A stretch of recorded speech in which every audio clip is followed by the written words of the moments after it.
Hey, Patriots fans, if you want to see Toyota's best offers, including those not seen on TV, go to buyatoyota.com. It's Toyota's official website for deals from the official vehicle of the New England Patriots. Toyota, let's go hire some coordinators. Some of the content of Patriots Unfiltered may not be suitable for all audiences. Listener discretion is advised. The world's original podcast. Welcome to Patriots Unfiltered. For Patriots fans, I'm telling you, you should take some comfort in that too.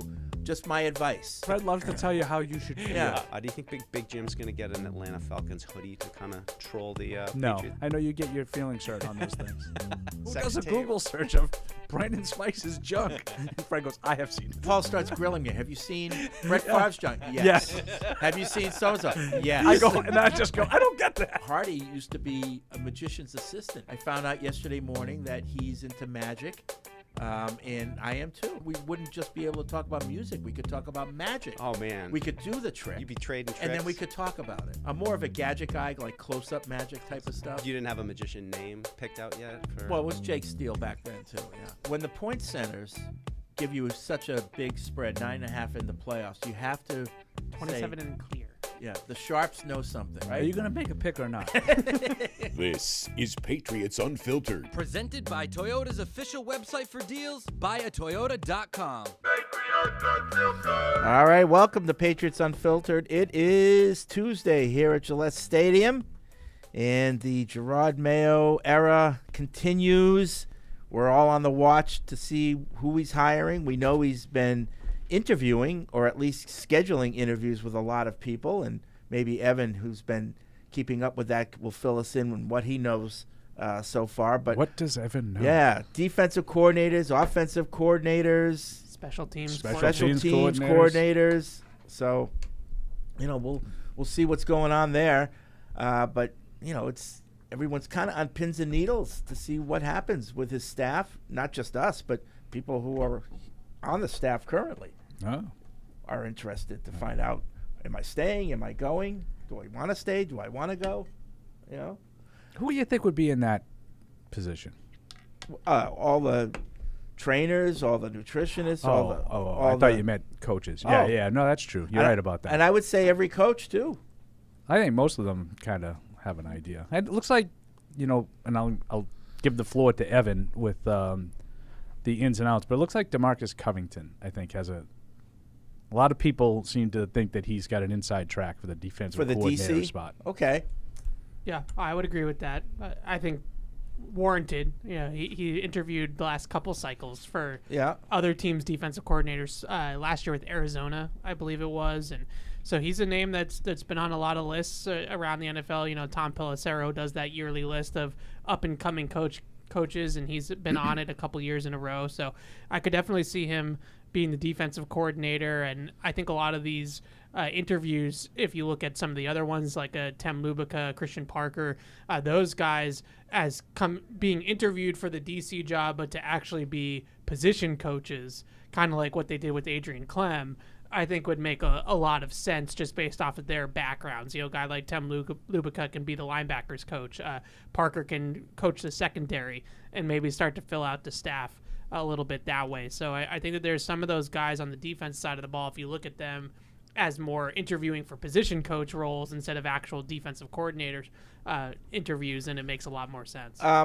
You know, I guess we're jumping right into it. I think it's interesting that the Belichick boys have been told, you know, if you want to stay, you can stay. But Steve hasn't interviewed for the DC job, as far as I know. No. Not reported on publicly. Mike Reese did. I don't know if it was informed opinion from Mike, I guess is the best way to put it, did say that he could be in line for like a assistant head to the head coach type of role instead. If he were to stay. If he were to stay instead of defensive coordinator. Do you find that odd? No, because there was a reason why they weren't making him the defensive coordinator. I thought it was just because Bill was kind of afraid of the optics. I think it had more to do with his sort of presence. Okay, Like I've in heard front, that. you Like know, Jerod was the guy yeah. that had to deliver the message. He controlled the room, where Steve was more of an introvert. And kinda. you know, and behind the scenes, you know, doctoring up a game plan or whatever. I think he probably had value, but maybe not the whole defensive coordinator package. Yeah, I think that's fair to say. I was talking to old friend Devin McCourty, and he was saying that Jerod would get to the front of the room and he would present like the mentality of the game plan, like what we have to do to, we got to be physical, we got to be this, and he'd be like the motivator.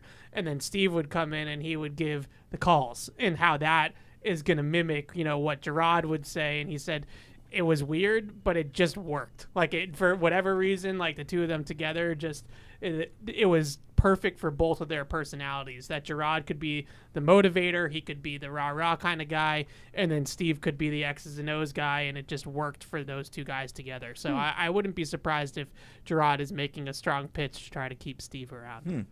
Okay. Do you think he's going to wait to see like where his dad ends up going? Well, which that's looks what like I the heard he Falcons is right now? doing. I, Yeah. I think it's pretty clear at Yeah. this point. Because if it had nothing to do with Bill, then I think we'd know whether or not they were staying. And you bring up Bill, and latest word is Musical chairs. there's no certainty that he's going to be coaching this year. I Because would right agree. now it seems like Atlanta Atlanta bust. is the only suitor at Yeah. this point. And that Arthur Blank really wants him, but the layers of executives that he has below him are kind of tentative about it, So that's an issue. I do have a theory, though, about the Dallas job. First theory at 12:06. For Fred. Yeah. No, because, it came out, obviously everyone thought, Dallas one and done. They're going to fire McCarthy and Bill's going to slide right in. They were one and done, but they didn't fire McCarthy, and there was reports that they did kind of reach out to Bill, and Bill said he wasn't interested. I didn't see those reports. Oh, you didn't see that? I didn't see that either. I saw that, and I started thinking about, like, why wouldn't he be interested? And possibly, Bill has this whole thing, he honors the fraternity of coaches, and I wonder if, like he said to the Cowboys, right, you have a head coach. I'm not going to talk to you while he's employed. If you had a vacancy, I'd be happy to talk to you, but I'm not going to undermine an existing head coach and start interviewing for a job that's already filled. I could see Bill saying that if they did reach out to him. Now, I don't know if the report's true, but I could see Bill saying, I'm not going to talk until there's an opening. Yeah, I could see Bill thinking that way. I absolutely Yeah. could, but I don't think that's why he's not the coach of the Dallas Cowboys. That's an easy one. Okay. Yeah, okay, he's out. Now, are you interested? Yeah. That's a pretty simple. Make a vacancy Well, but- if that's yeah, the only thing that's stopping him from talking. But to you. Jerry Jones might be like, well, I don't want to fire him until I'm sure I want to get you. And Bill's like, I'm not going through that But if process you're- while he's got the job. But if forget about the interview part, because I totally agree that would be inappropriate. First of all, be wrong, just flat out wrong. Right. But if you're Jerry Jones and you just say to Bill, "Yeah, I'm going to make a move. Would you be interested?" I'm not going to give you the answer to that until you make a move. Like, that doesn't make Yeah, any but sense. Jerry doesn't know he's going to make a The move amount of until he to me, the amount of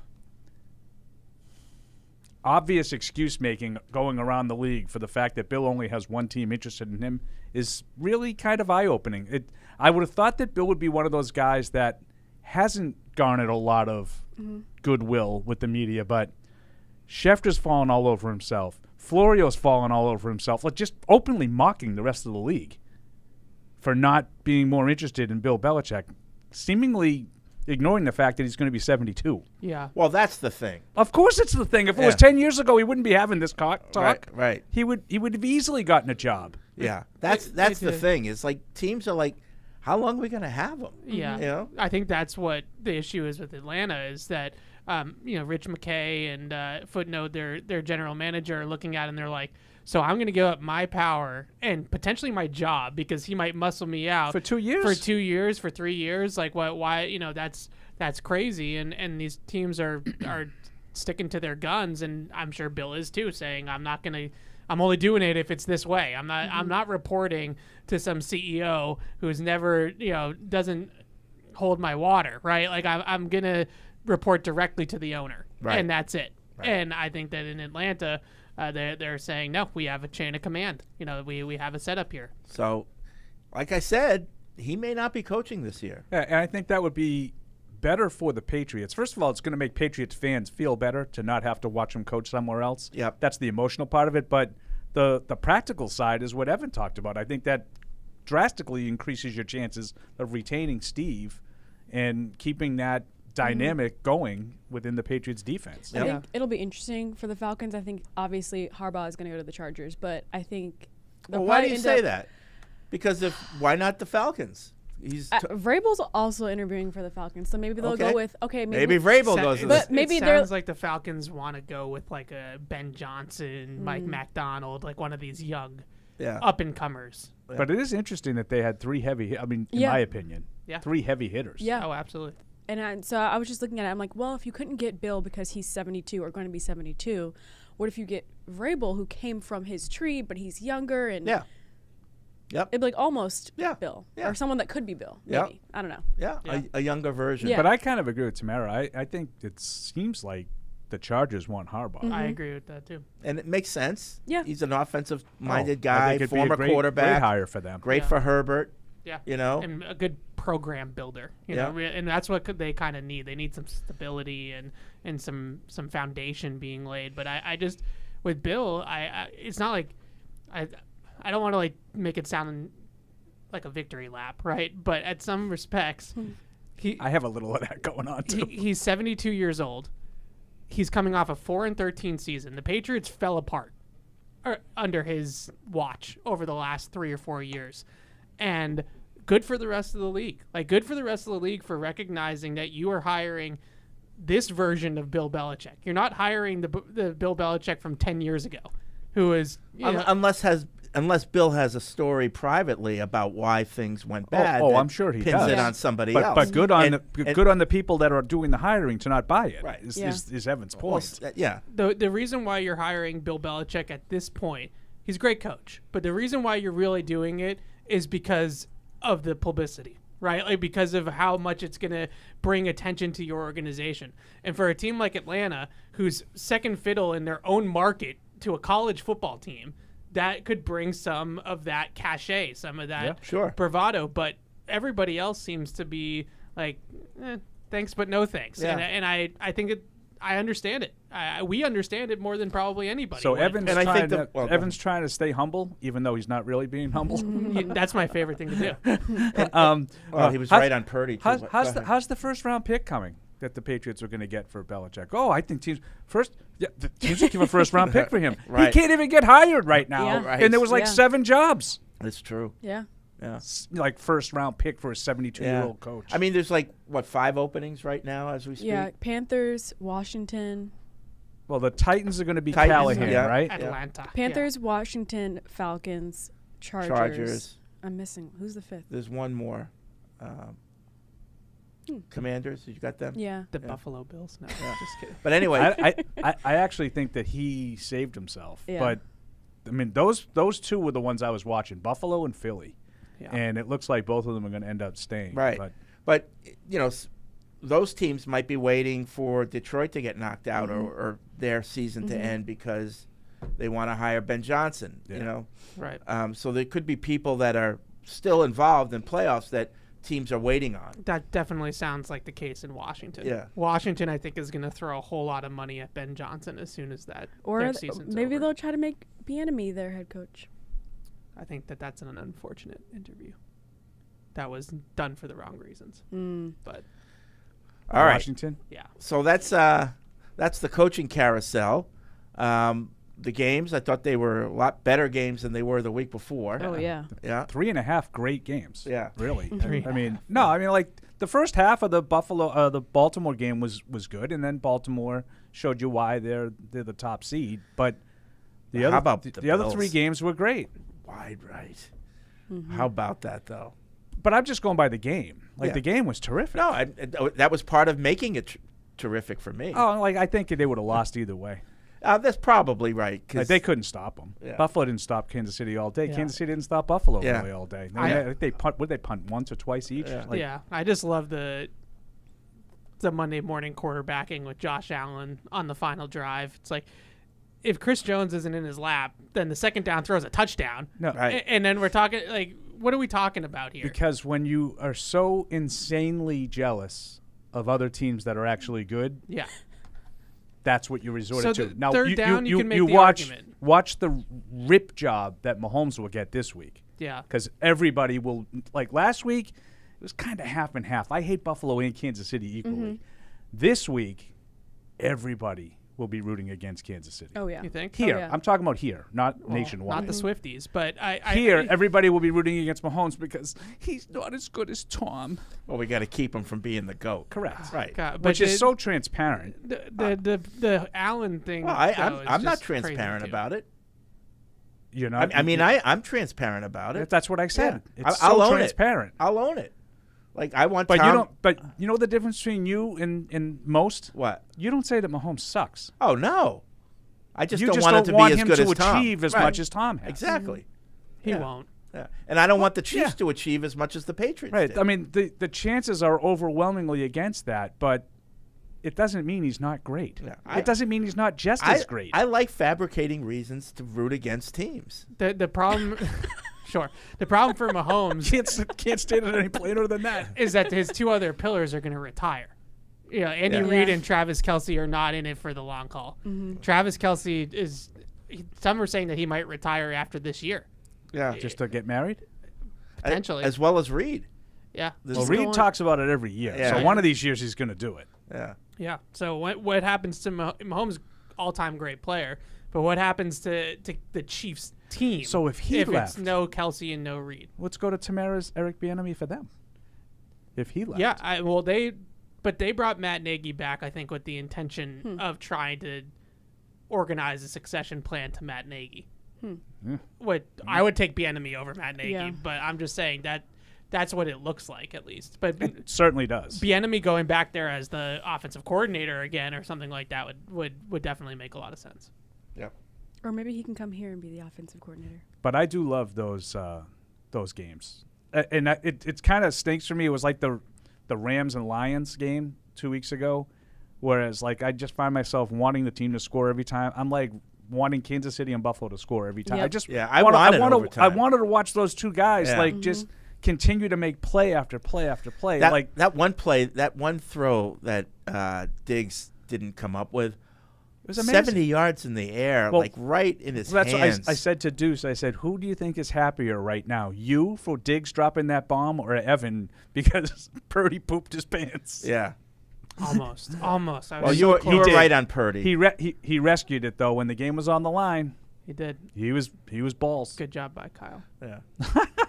Got his balls coached off all night. See, that's like the beauty of the argument, though, is that I can be right either way. Because if Purdy plays well, then Kyle Shanahan did. He's learning something from you. Yeah. You So, set yourself there you up to be right either way. That's the way it works.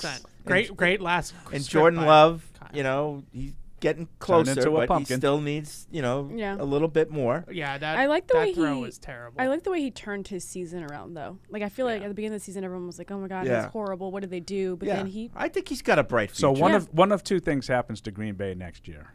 Either they go like 13-4 and are in line for the number one seed, or they don't make the playoffs. It's boom or bust. The way that people are talking about them, it's like, oh, do you see this young talent, Evan? Like, and they are. Like, I'm impressed with them. They built it the right way. Felger. I mean, it's the Felger thing because the only way to Very do it transparent is by him. drafting a quarterback late in the first round and letting him sit for 5 years is the only way Behind to a do Hall it. of Fame quarterback. Right. Right. Let's just, that's the only way to build a team. But they are very impressive with their young talent and how they've come on. And Tamara's right. They were left for dead in the middle of the season, Yep. and they got up off the mat and they bounced back. And it was those two games were not flukes. No. He was one of the best quarterbacks in the league the last 6 or 7 weeks of the season until that final fourth quarter, basically. See, but against that's the San funny Fran. thing is Love played so much better than Purdy in that game. But one guy was great when the game was on the line, and the other guy sucked when the game was on the line. Yeah. You know? Yep. We didn't talk about the offensive coordinator candidates that the Patriots have interviewed. Do we have to get to that? Wait, which I do like. No, I'm just it connects. Which I do really like the list of guys that they have in here. But if you just look at the field, just get me the khaki wearing, tight pants, Tight jet pants back coach. hair, Like, There get was a me guy- that guy. The Well, Tampa because guy I if never it- even heard of, and I'm like, even he's got tight pants. oh, haven't my they, God. haven't The they interviewed Canales like guy? 4 Oh. Shanahan tree guys already or something like that? Three McVay tree guys. Oh, I would say McVay. more. Well, I don't Same know. thing. Oh, for the Two. Patriots? Tight Like, pants guys. I don't know about Nick Caley, like who he's more of a Patriot guy, right? But Okay. Yeah, Zach Robinson would be a. Zach Robinson, Dan Pitcher, Nick Caley, who obviously spent last year with the Rams and 8 years with the Patriots, but he's one of them. He's one of them now. He looks like one of them. Like, I'm telling you, like, he's the type of guy that you want. TP coaches. Ben Johnson, Matt LaFleur, Kyle Shanahan, Dan Canales in Tampa. Like, these are the Like, I wasn't overly These are the familiar with guys. Canales, and then they showed him Oh, like yeah. in the first drive of the game. I'm like, Jesus, he's on a oh central yeah, cast. he's going to be a head coach in the next year or two. Yeah, Dan oh, yeah, Canales. Like, absolutely. That's the group. Like, those are the guys that are left standing, or were even in the divisional rounds, like left standing. Get me one of those guys, please. Shane Waldron might get a OC. He got job. one. Already did. Oh, he already did? Chicago. Good for him. Remember Yeah. him? Now he's another one out of that tree. Yeah. Yeah. He worked here, though. No, yeah, Yeah. he did. Yeah. He did. He also worked in was like UMass. local high school football. Tufts. UMass. Yeah, but he went to school with Andy. He went to after school, but Andy. he coached at UMass. Yeah, he coached Oh at UMass. no, I Yeah. was talking about his. Yeah, he his went college. to Tufts. Yeah. He went to Tufts after Andy. Yeah.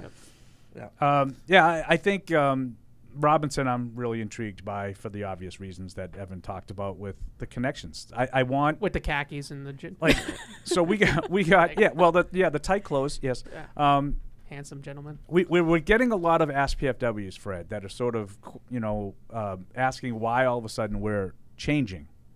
Because a couple of years ago we weren't looking to change the offense. We were critical of the zone schemes in the running game, and I think people have misunderstood the criticisms were not levied at the changes of the offense. It was levied toward the fact that defensive guys with no base knowledge of the changes were trying to implement them. And plus, they might have been putting a square peg in a round hole with Mac Jones. Yeah, but that wasn't my concern. Yeah. My concern mostly now. Listen, if you want to have Mac Jones running around throwing bombs everywhere, yes, you're putting a square peg in a round hole. That's not his game. But my problem was when I started to hear the players complaining about the fact that they didn't have answers.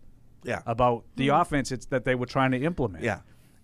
So to go out and get a Zach Robinson, or if it's Caley or this pitcher guy who I'm not as familiar with as the other two, I'm going to assume they know the offense they're going to be bringing. Well, okay. That's not Matt Patricia So- and Joe Judge trying to put it in. So I have a question, though. Yep. Because you have the third pick. Let's assume that they're going to take a quarterback.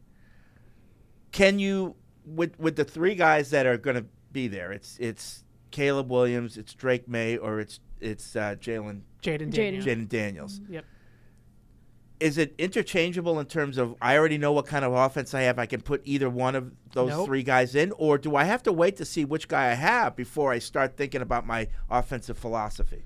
I would say that if they are going to take one of these McVay guys, they should be doing everything in their power to get Drake May on this football team. It's not even remotely close. So, but you don't. I didn't look at it that deep. I'm assuming that any one of these good coordinators can work with any one of these quarterbacks. It's just a matter of how they're going to work with them. If they're going to install the McVay system, though, if that's the base of the system, then Drake May is by far the best fit for that type of scheme. Why? Because of the way he throws into the middle of the field. This is an offense that is predicated on in-breaking routes, right? Everything is breaking into the middle of the field. On top of that, you also want to have a quarterback that can throw on the move because you want to run bootleg. That sounds like all of them. Well, maybe not Daniels. But we're not talking about like improvising on the move. We're talking about throwing on bootleg actions and structure on the move. And you have to have that ability to not only be able to throw accurately on the move, but also be able to throw far accurately on the move. So you start talking about guys like that in this draft, Caleb Williams, Jaden Daniels, they don't see the middle of the field as well. They don't manipulate the middle of the field as well. Drake May is a carbon copy of a Matthew Stafford type of quarterback. So when Jerod Mayo sits down with Steve Burton last week and says that basically we're going to be picking a quarterback, we're going to be picking an important player at the most important position, do you think that means he loves all three of them, and he'll be happy with any of those three, or they have a certain quarterback other than Caleb Williams, who they probably won't have a shot at, that they're going to get. And if Drake May is at 2, they're going to trade up to get Drake May because that's the guy that they really want. I think it depends.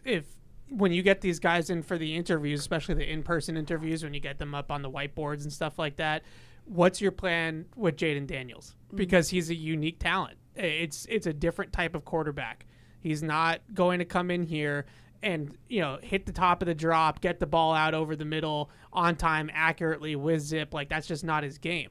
So if that's your offense, if you're hiring Zach Robinson and he's coming from the McVay tree and that's the basis of your offense, well, what if we have to draft Jaden Daniels? How are you going to adapt that offense? But that's kind of like what I'm saying. Like, unless head coach Jerod Mayo is blowing smoke, how can he be so certain that he's going to be picking a quarterback at 3?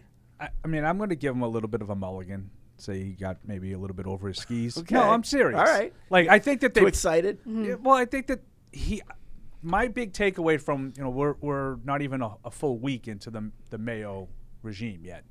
My big takeaway is he is so intent on letting everybody know that he is not Bill Belichick that he's going too far a little bit. We can talk about a little bit about his follow-up interview he had yesterday with EEI, where he's talking about, we got cash to burn. We're gonna be spending money. We're gonna be, Right. I don't think that if he probably went home later, he's like, I probably didn't need to say that. You know what I mean? I think he's just so intent on letting everybody know it's going to be different. I'm going to talk to you guys. And, or is he crazy like a fox? And he's saying, we're going to be, spending money, and then they end up not spending money. And it's like, well, they didn't let him spend money. He wanted to. He said he wanted to, and they didn't let him. I don't know. I feel like it's more like Red Sox full throttle than anything. And that's what I'm concerned about, is that people going back to these interviews in January, come March, and saying, you guys said you were going to spend money, and now T. Higgins is wherever, and he's not a New England Patriot. What the hell happened? Like, that's the way I look at it. We drafted Marvin Harrison. Oh, God. Oh, God? We can talk about that some other time. I do feel like that's the off topic. Okay, Evan, how would you feel if they drafted Marvin Harrison but they got a good veteran quarterback? Like who? Baker Mayfield? He's not leaving. I mean, like a Kyler Murray or like a Justin Fields. I know you probably want Murray over Fields, but what if you were able to get one of those guys, but you also got Marvin Harrison? It's building backwards to me. And like the quicker that we realize that the good teams that are currently standing in the NFL playoffs are built inside out, the faster the Patriots will get back to contention. And like drafting the receiver, ask the Lions how Calvin Johnson's career worked out for them. Like, Hall of Fame player, first ballot, everything. They won nothing with him because they had nothing around him. Even when Stafford got there, they still had warts. And that's the way I look at it. You have to look at this as a multi-year rebuild. The receiver will come. It will happen. But you got to be careful, though, when you take a situation like Detroit with Calvin Johnson and use that and brush with a broad stroke. Because that does, just because Detroit took Calvin Johnson doesn't mean they did everything else right. Yeah, that's totally they fair. could have screwed it up. So another GM in Detroit, they could have had Calvin Johnson and then built it up correctly. I mean, obviously there's a chance to do that everywhere, and it's all about how many guys that you pick right. Right. I mean, like, everybody wants to use the San Francisco model without recognizing how difficult that was. Well, and how lucky they got. Well, I mean, you want to call it luck, skill, whatever. Yeah. I'm not just going to say that all these guys they picked that were good were lucky. No, I'm talking about Brock Purdy one night. Oh, no, it doesn't have anything to do with Brock Purdy. Like, this is Evan's kind of point that they're so good that it's quarterback proof. Yeah. Okay, but people don't recognize how hard it is to hit literally on a dozen draft picks. Like, not like... But hit, I can do not, it not either like way. hit like Keon White hit. I'm talking about hit like... I have a borderline Pro Bowl All-Pro at like literally a dozen spots that I drafted. Like, that's so hard. But I can hear either argument. Like, it's not just about the quarterback proof thing to me. If you want to make the argument that they should be taking the quarterback, then fine. if you want to make the argument that they should be taking Joe Alt, I also couldn't get behind that as well. I can't get behind Marvin Harrison. I just don't see how that gets you anywhere. Like, you're going to have a quarterback that can't throw the ball, that isn't protected, throwing to a receiver down the field who's wide open. Great. And then what happens in between? And you look across this Final Four right now, every single one of them are built in the trenches. They all are. They all have great offensive lines. They all have great systems around that. There's not a single team in the NFL this year who's been worth anything that's had a really crappy offensive line. It's been a really good year for trench play in the league. I don't know. I just think that if you put your mind to it, or if you're smart about it, you can build up that offensive line without having to take a guy in the top 10. That's my argument. I don't think you can. Whom? I don't think you can be terrible on the offensive line. By who's going to build that up? Who's going to coach them? Well, that's part of it. You got to have a good coach. Right. And this is back to Fred's point about Detroit. Yeah. Like, Detroit was, I kind of understand Fred's point about Calvin Johnson. Like, they didn't have to be terrible everywhere else on the team. Right, and they didn't have to be terrible coaching him either. Right. You can make that argument and for have Jeff Thomas, a GM too, who was Joe a boob. Thomas. They can make that argument for Joe Thomas, right, in Cleveland. Like, you know, I like to bring my notes, right? Yeah. And I got notes. We'll talk about this later and stuff. But absolutely, I agree. But I just feel like the line needs to be fixed. Evan's point is like not arguable. Like, they can't go into another year with what they did up front last year. I would argue that other teams lost a lot of like Kansas City's tackles are not very good.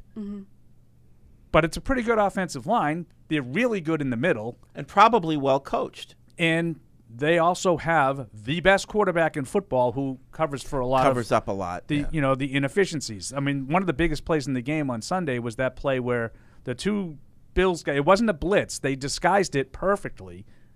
McDermott dialed it up absolutely perfectly and had two guys coming, other guys dropping, and Mahomes just ran right by the two guys. You know that one that he 30-yarders. He climbed the pocket and ran right by the two guys that went unblocked. Yeah. I mean, I can hear flicked one down the field. If you have a quarterback that can do that, right. I hear that argument too. I just look at the Final Four is a perfect example this year. All of them are well built on the line, well coached on the line, across the board. Kansas City had one of the best offensive lines in football this year. Detroit has one of the best offensive lines. Detroit's is outstanding. If you look San Francisco's, I think, stinks except for Trent Williams. Maybe, I think but it's a bad offensive they have line. a great. Well, when he's not in there, you see the difference. Yeah, but they have a Hall of Fame. But he's tremendous. He's tremendous, and they have a really good scheme that's able to work around it. That's part of the allure of this Shanahan tree, is that they do make life easier on the line because they move the pocket so much. But like all these different things, do you think Detroit is regretting taking Penny Sewell? No. But I can give you a lot of other teams that are regretting taking tackles in the top 10. But I think there's a lot of ways to do it. And as long as most of the stuff you do is right, you can be okay. Yeah, and that's why Evan's right. Like you have to figure out a way to pick players that are going to help you. Yeah. Now, I would probably be in the middle of you two with Marvin Harrison and the tackles. If it works, if you hit, then you just have to hit the net. Like, I don't think there's anything wrong with taking Matt Light in the second round. It doesn't have to be Joe Alt at 3, but you can make a strong argument either way, and I'll play Evan's argument. There's a lot of really good wide receivers that were taken 3rd, 4th, 5th wide receiver in the draft, just like there's a lot of good tackles that were taken, and I do have the information. The quarterbacks, I have my notes. I would still go quarterback. I'm not this is an argument of would you take the tackle or would you take Marvin Harrison Jr.? And that to me is the big difference, because I have the 3rd quarterback taken in the last 10 drafts, the 3rd tackle taken in the last 10 drafts, the 3rd wide receiver. By far and away, the better players are wide receivers and tackles than the 3rd quarterback. So if you want to wait on a position, that one ain't it. If you can get it, if you can get Drake May and that's the 2nd quarterback, or I'm on if record you can move saying, up, but if you get stuck with the 3rd one and then you decide you want to, you know what, I'm not going to take it. I'm going to get Bo Nix in the 2nd round.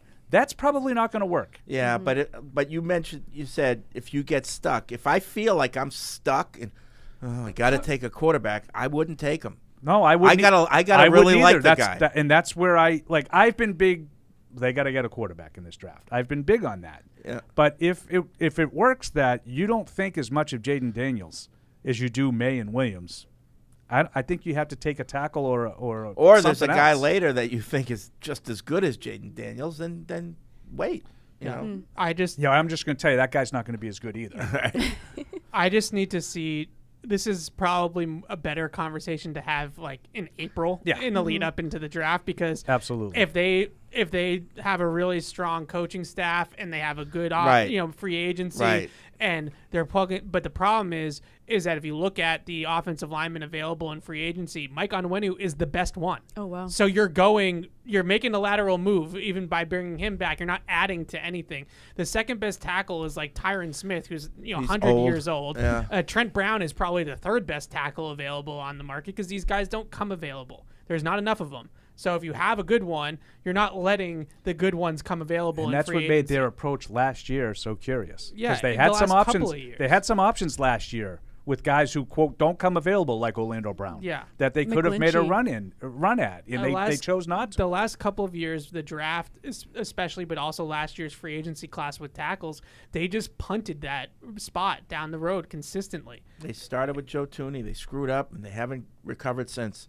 All right, 855. So I thought back to the Drake May thing. Yeah. When that was Evan's pick for the guy who most translates to that system, that Rams system. Yep. Did you see? Did you watch much of the Tampa game, the Lions and Tampa? Sure. Like Jared Goff tore Tampa apart in between the numbers, the whole game. Everything was down the middle, between the hashes, between the numbers. That's where he comes from. Like. I'm sure that Ben Johnson is calling a game with the strengths of his quarterback in mind. Yep.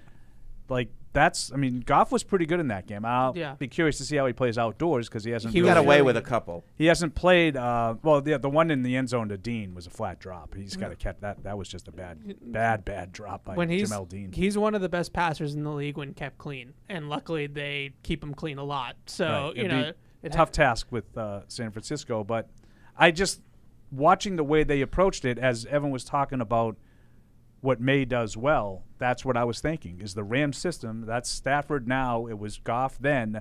That's what they do. And it's not only is it being able to drive the ball through the middle of the field, like that's a big part of it because you're throwing into these tighter windows. Like Matthew Stafford made a throw to Puka Nacua in the wild card round. I know the one you're talking that about. Was like a 20-yard dig route that he fit between two defenders, and that in that system, that's the read. Like that's the throw that you have to be able to make that system work, and you also have to be able to manipulate openings into the second and third levels between the numbers by looking guys off and moving coverage, or Stafford likes to do the no-look passes, like those types of things. If you can't control the middle of the field as the quarterback in that system, it's really difficult to do. So if they adapt it, it's all of it is condensed formations, middle of the field, 3 receiver, like that's what they play.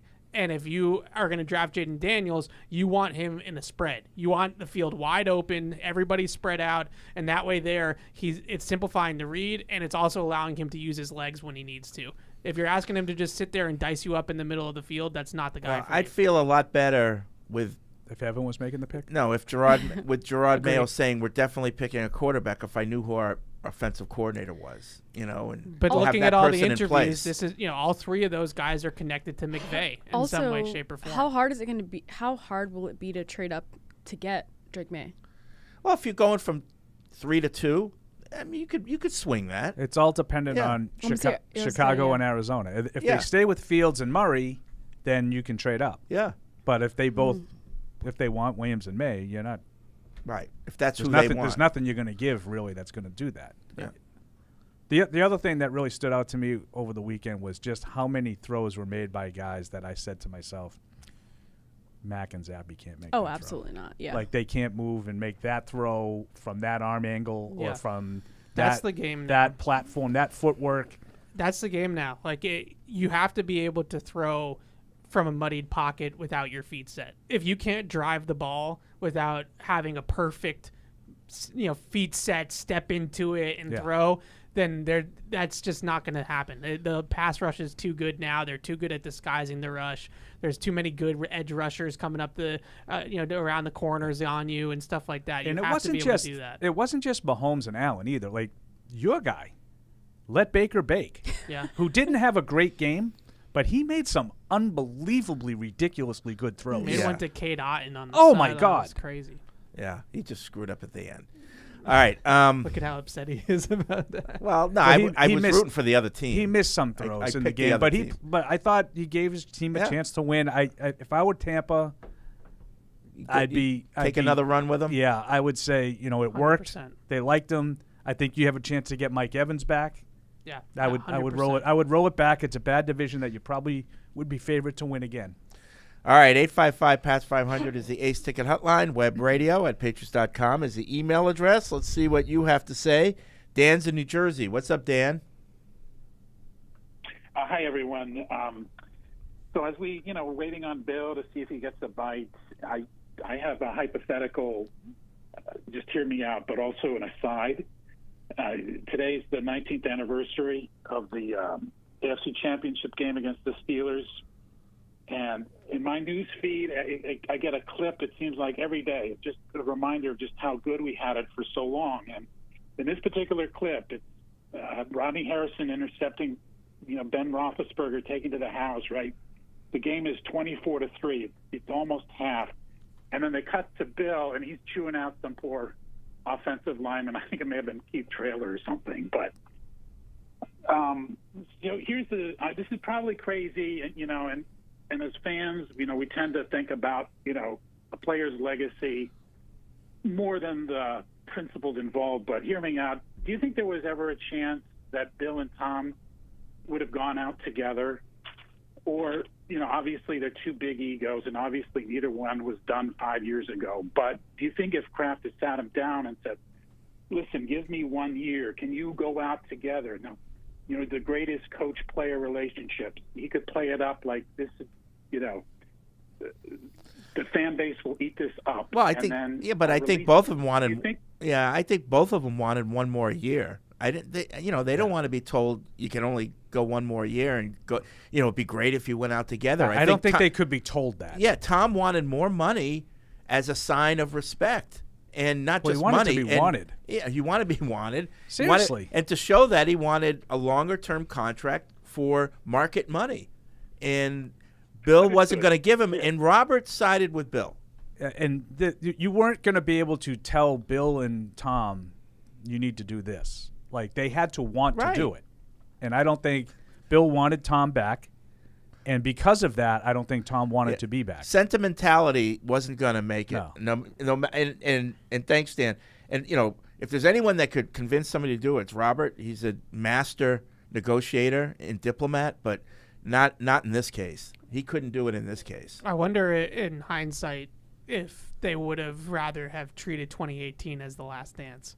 Like, you ride off into the sunset. I still say Brady might have retired after that Eagles Super Bowl if they had won it. I'm not necessarily saying retired. I just wonder if maybe that would have been a better split than hanging on for the extra year in 2019. So just out of curiosity, and I'm not saying you're wrong, because who knows? We don't know. Yep. If they had won in 17, he would have retired. But he comes back for 18, and they do win. Yep. And he didn't retire. No, because then it was different. I think what happened, Giselle is part of this. There's a lot of factors that his mind, even over 12 months, completely kind of shifted. But I think after the 17 season, going into 18, I think in his mind, for the sake of his marriage and everything else that was going on, this would be good. I can quit if we win. But for the sake of his marriage, he decided, I got to come back and win another title? And that screwed up. Giselle was like, you know what, I'm done. But that was a long time after that he was before she was done. I just think that I have a feeling that like he would have been frame's not really on here, that. He would have been okay if I'm not telling you you're wrong. I don't know what was in it's just Tom's the sense mind. I have. And then afterwards, like he won two others after that. I know, but I know that, and I think he kind of in his mind he got re-energized again. But that's when he went to Tampa. Yeah, the chip got back on his shoulder, Like, I would have said if he was going to retire after 17, right? If they won, why wouldn't he have retired after 18 and do the Evan thing, like treat it as the last dance? Instead, he came back for 19. Here. I know. This is before re-energized. Oh, I know. Here, he came back for 19. And he was the most miserable 8-0 quarterback. Right. Yep. Now, maybe he wishes he retired after the 18. Yeah. Because of the way he pouted through the 19 season. Yeah, the 19 season was a waste of all of our times. Like, he wasn't happy. They didn't play well. You know what else it was?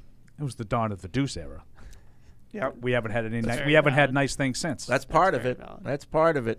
Let's go to Sorry, Deuce. Eldred in North Carolina. What's up, Eldred? Hey, Tamara. Hey, fellas. How y'all doing? Why do you always say hi to Tamara first and individually? I ain't got time to get with you yet, but I got a question, though. You might have a shiny I'll do with you later, Evan. But, excuse me, Fred. Yeah. Heard something on Skip Bayless.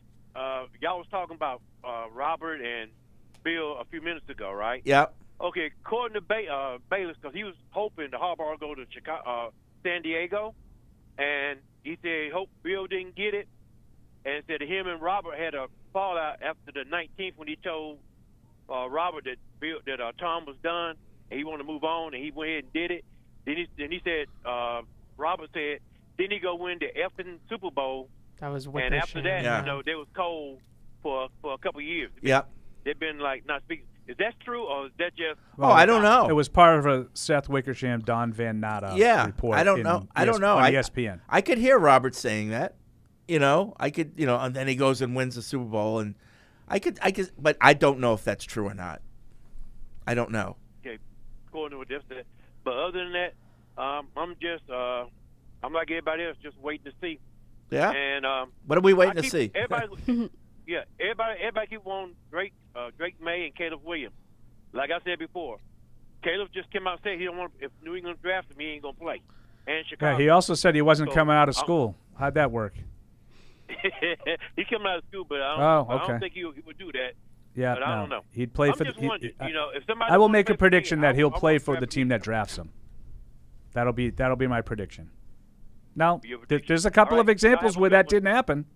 Yeah. Right? Elway and Eli Manning both did that and didn't play for the team. What happened? What happened to Big E? Yep. He wants to listen. Very intent. Melvin's in Tennessee. Hey, Melvin. I like going back and forth with Big E. He's What's fun. what's going on? Hey. Hey, I got a quick thing, I guess. But with new coaches and, Jerod and a lot of those players, they've only been coaching 5 years, right? So with that, short stint, I've always wondered, what is, I guess, Bill done within these last couple of years to kind of prepare, evaluate, give different roles? What do you do with those type of young coaches? Because let's say he's coming in, he's good at one thing, obviously. But how do you develop them? Do you put them in different roles? Do you give them practice things like the scrimmages and maybe preseason games? But how do you kind of didn't we hear about help to develop them? Yeah, didn't we hear about Jerod getting involved in other facets? I think he might have gone on some scouting trips or some tryouts. He might have been involved in maybe some negotiations at some point. So I think he did get exposed to other parts of the team from a scouting and business standpoint. Yeah, he was in the offensive coordinator interviews last year. Yeah. And the offensive line coach some of those interviews as well. Worked out guys privately in the draft. Christian Gonzalez went out to Oregon and had a visit with Christian Gonzalez out in Oregon before the draft. So he was more involved in the scouting, CEO type of things, that type of stuff. Do you think that was Bill saying, "Hey, Jerod, come on and do this," or do you think it was Robert Kraft saying, "I want Jerod to get involved in this"? Well, he did it, at least reportedly, did it with Josh McDaniels, and that was the whole thing when McDaniels came back with the Colts was, "I will open my world to you and show you how it's done," right? Sort of thing, and that I think was sort of the handshake agreement with Jerod as well. Okay, but thanks, Melvin. My answer would be Robert for both of those. Yeah. Possible. McDaniels and Mayo. I think that was something that Robert went to Bill and said, "We need a succession plan. We need to do this. We need to start thinking about the future, and we need to start exposing these people. You can't keep everything here, Bill. We need to start getting other people exposed to these things. Maybe. And that's not a fact. Just my thought. Just guessing. Tyler's in Virginia Beach. Hey, Tyler. My opinion is Oh. We need to go after more offensive linemen and pick up our defense because we don't need another quarterback because, after watching last season with his sophomore year, I feel like Bailey Zappe's our guy. Oh. We need to put our Are you kidding us? Is this a put on? Is this a work? And bring Trace McSorley back. Okay. Yeah, he's kidding. Yeah, you're kidding. Okay, thanks, Tyler. He waited a while for that. Yeah. The Trace McSorley put it over the top. Yeah. Like, Oh, wow. there are people out there that are still somehow pro one of these guys that is currently on the team. I don't know how, but like, they are. If you wanted to call and say, like, Malik Cunningham, I wish we would have seen more of him. Maybe. Yeah. But, like, Trace McSorley? Yeah. Speaking of Mac, your guy, Greg Bedard, is causing a lot of trouble. I wanted to get into that. Like, yeah. So, forget about Bedard for a second. How can I? No, we'll get back to him. We'll get you can give. He'll have his turn. On you can give those the details of what he said. I can't read his stuff anymore, so you can fill me in. Why you can't stomach it, or you don't have? No, the I password? don't have okay. The stuff, the credentials that Stacy gave us don't work for that site for me. All the other sites they work for. Stop paying, Greg. Oh, okay. These clips that they send around, like our PR department sends morning clips, and it's all just they gather all the headlines about the Patriots and they put them in one condensed form. But if it's a paywall, you can't read it. But anymore. he does give credentials to log into those. Oh, he does. And they work for everything else. It just doesn't work when I try to do it for BSJ. He must have shut off the credit card by accident. Can we just cut and paste them like we So- used to do? So complaining about somebody else making this very easy on you. the Mac Jones thing bugged me because there were 5 players that were at Jerod Mayo's introductory press conference, and he was one of them.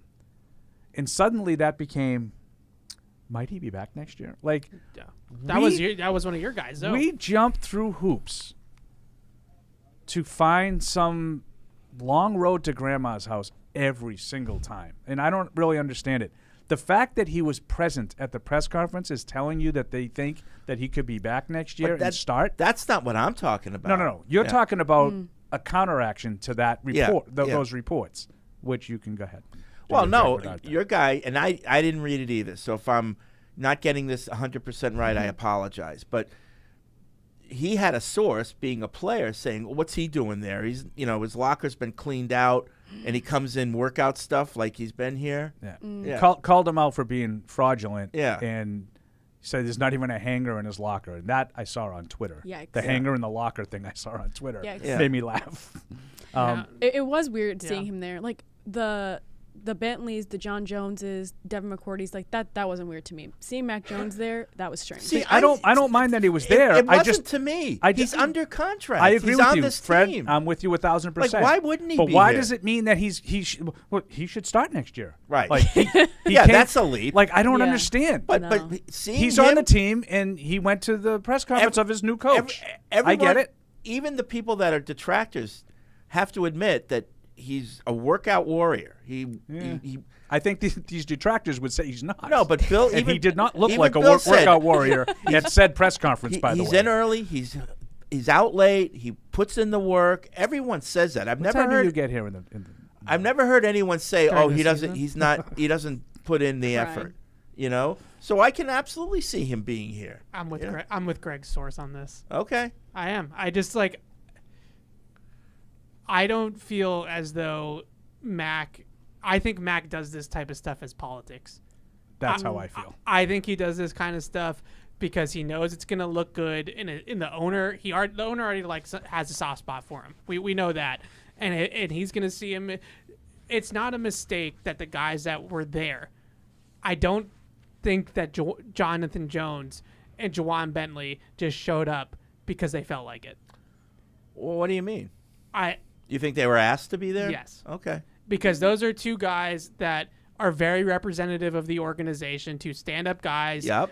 One's an actual captain, and Jonathan Jones might as well be a captain. Man of the year kind of guys. Yeah. Yeah. And both of them had scrums afterwards and talked to the media about Jerod, which I thought was odd.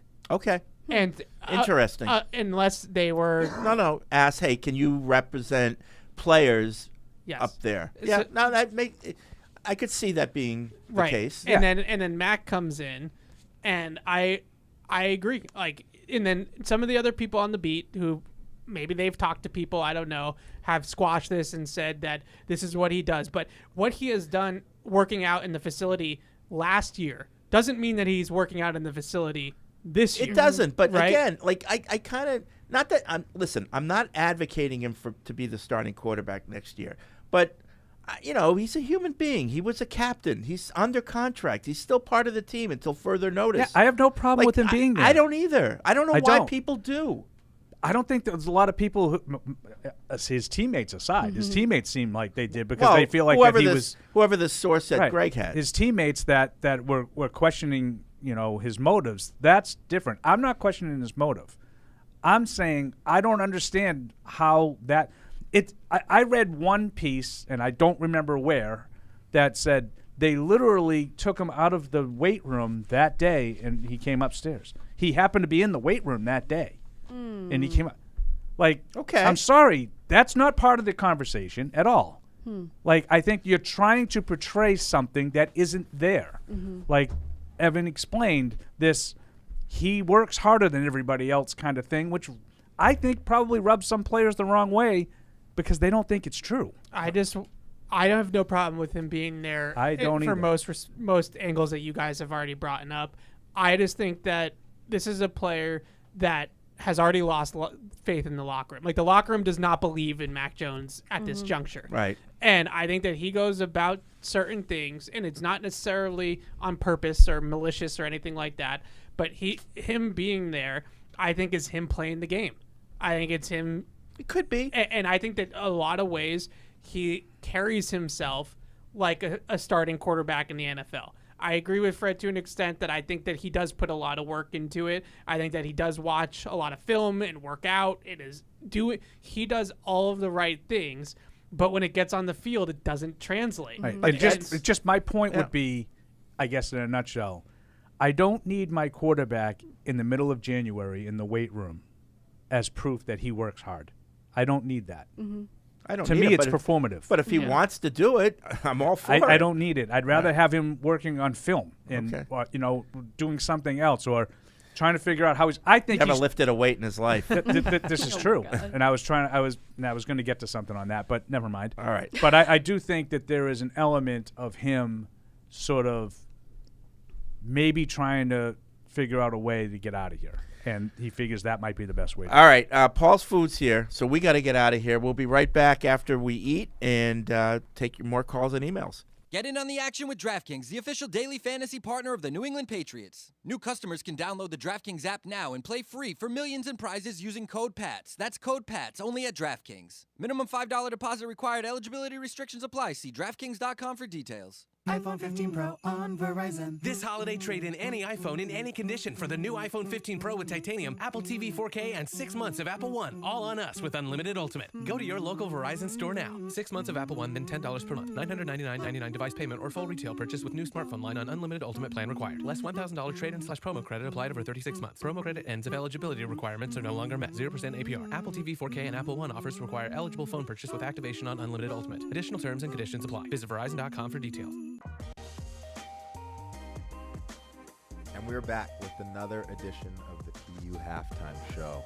Faith Worrell joining me again as always. Yes. And we have some trivia. I don't even know if they're reading the trivia anymore, but we're doing it. If they read it on air, you're going to win something. Send your answers into webradio@patriots.com. So here's question one. I guess we got a little playoff themed trivia here. Yeah. Faith came up with these, so if they're not factually accurate, it's on her. But question one. What was Arrowhead Stadium called before it was officially named Arrowhead Stadium? All right. Question two. What was the first Super Bowl championship for the Ravens? Who did they beat and what was the score? And question three. What's the name of the Lions mascot? The Lovable Losers. Oh. Now, the Lovable Winners. Yeah, I was about to say, don't call them that now. All right, so we got some start bench cuts real quick. Faith came up with these. I'll read them, but we'll see what we got.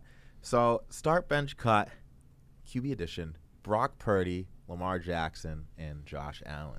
Okay, so when I was coming up with these, I tried to pick, like, top three or bottom three things, so it wouldn't be, like, obvious answers.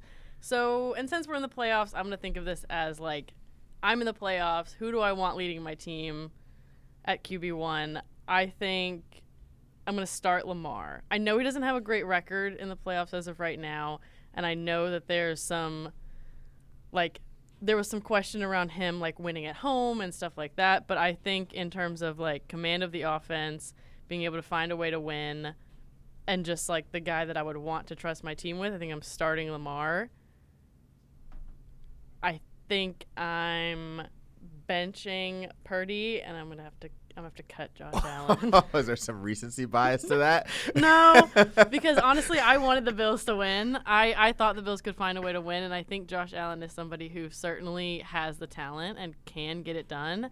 But I think in crunch situation, he tries to be somebody he's not, or at least he pushes himself and puts the team not in danger, but I think like early on in the season, we saw him trying to make plays that just weren't there, trying to be more like Patrick Mahomes. And I think when it comes down to crunch time, I don't know. I wouldn't want Josh Allen at my QB1 necessarily if I have to pick. I'm going to flip-flop Purdy and Josh Allen just because Purdy's got the all-star cast. And I don't like the Bills. I like Josh Allen. But and as much as I love seeing them lose, it's been so great.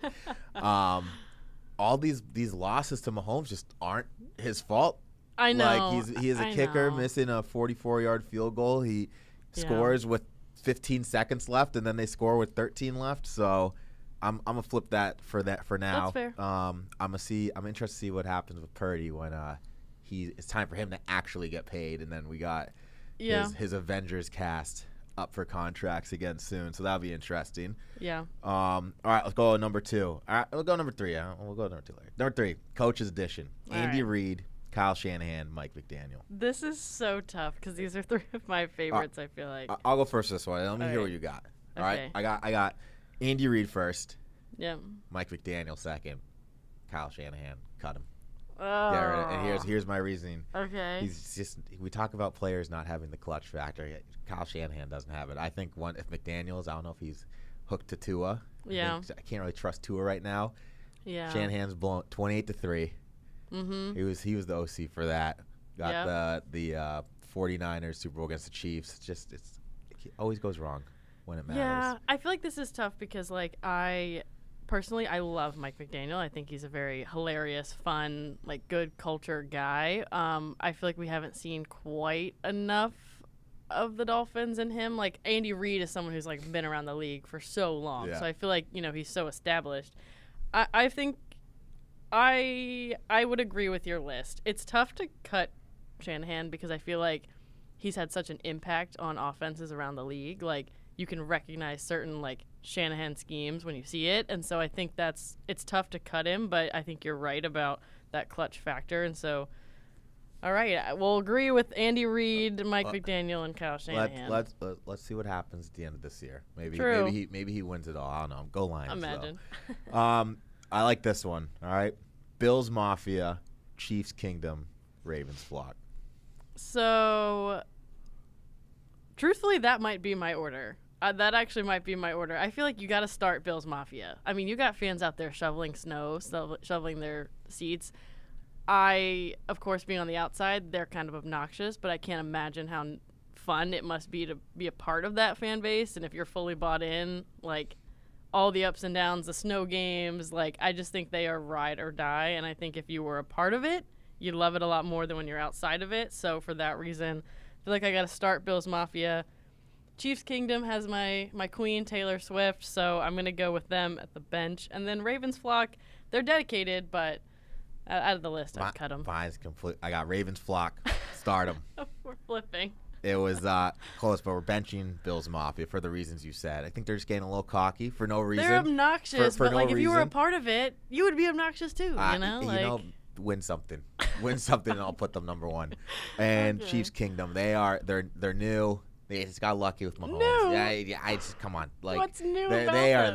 they are the worst. Like they gotta go. It's cut That's them. fair. Cut All right. Ravens Flock. I think you'll see them when the Baltimore Ravens go to the Super Bowl. Okay.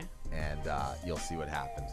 But Faith, that was a quick one. We're getting notice that it's time to go. Going back to Patriots Unfiltered, and send your answers to webradio@patriots.com. Get in on the action with DraftKings, the official daily fantasy partner of the New England Patriots. New customers can download the DraftKings app now and play free for millions in prizes using code PATS. That's code PATS only at DraftKings. Minimum $5 deposit required. Eligibility restrictions apply. See DraftKings.com for details.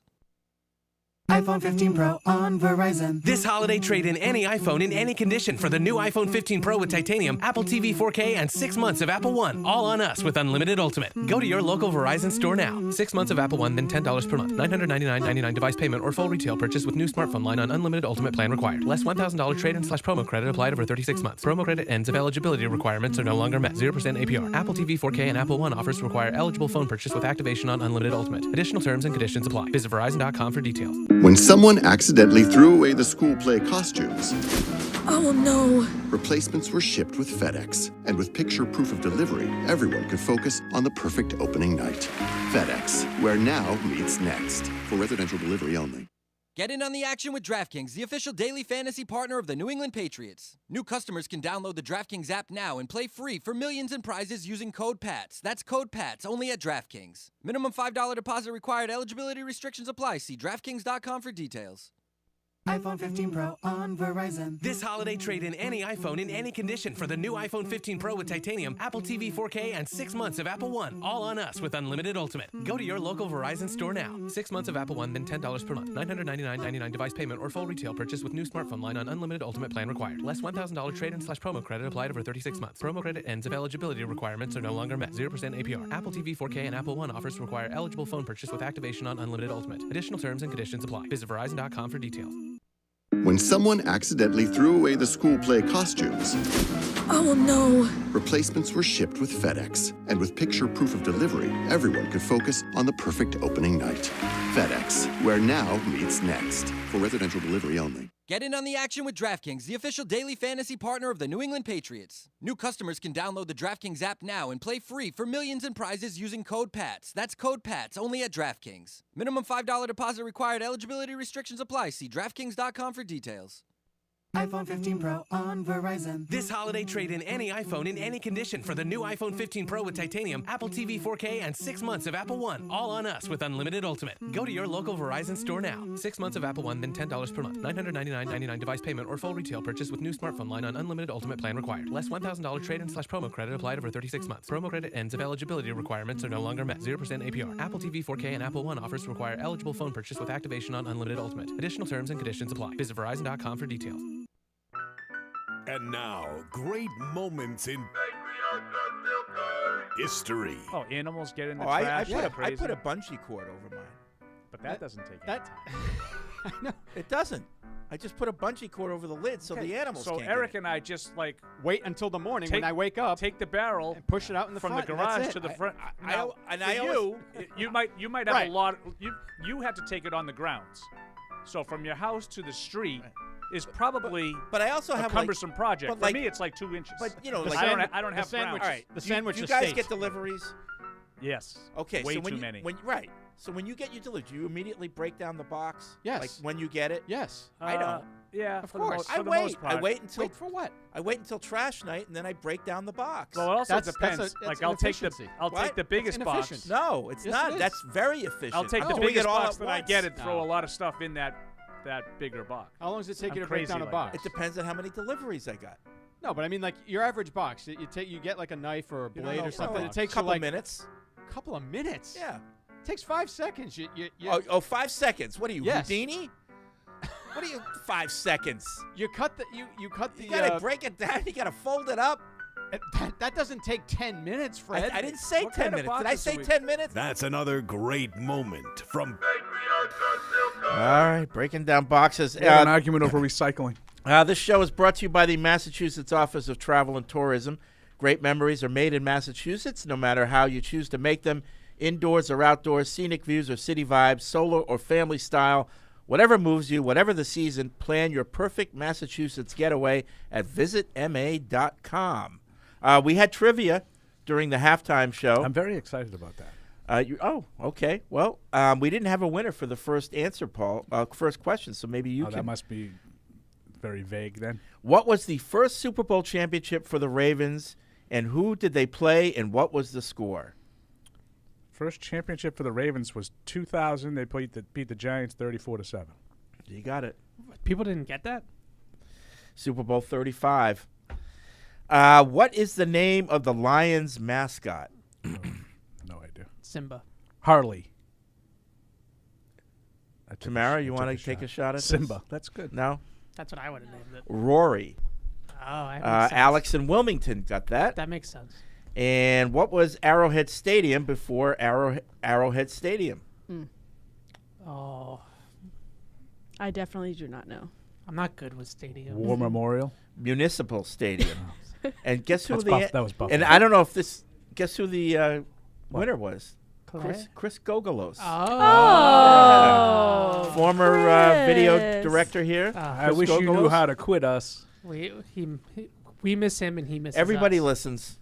Everybody listens. I miss Chris. Yep. He likes my tweets from time to time, and this is a nice little reminder of the good times. Okay, I want to get to some emails. I know we have calls lined up, but I want to make way for some of our emailers. A lot of emails. You have some electronic mail, do you, Fred? Yeah, we have a lot of emails. Okay, why don't you read some?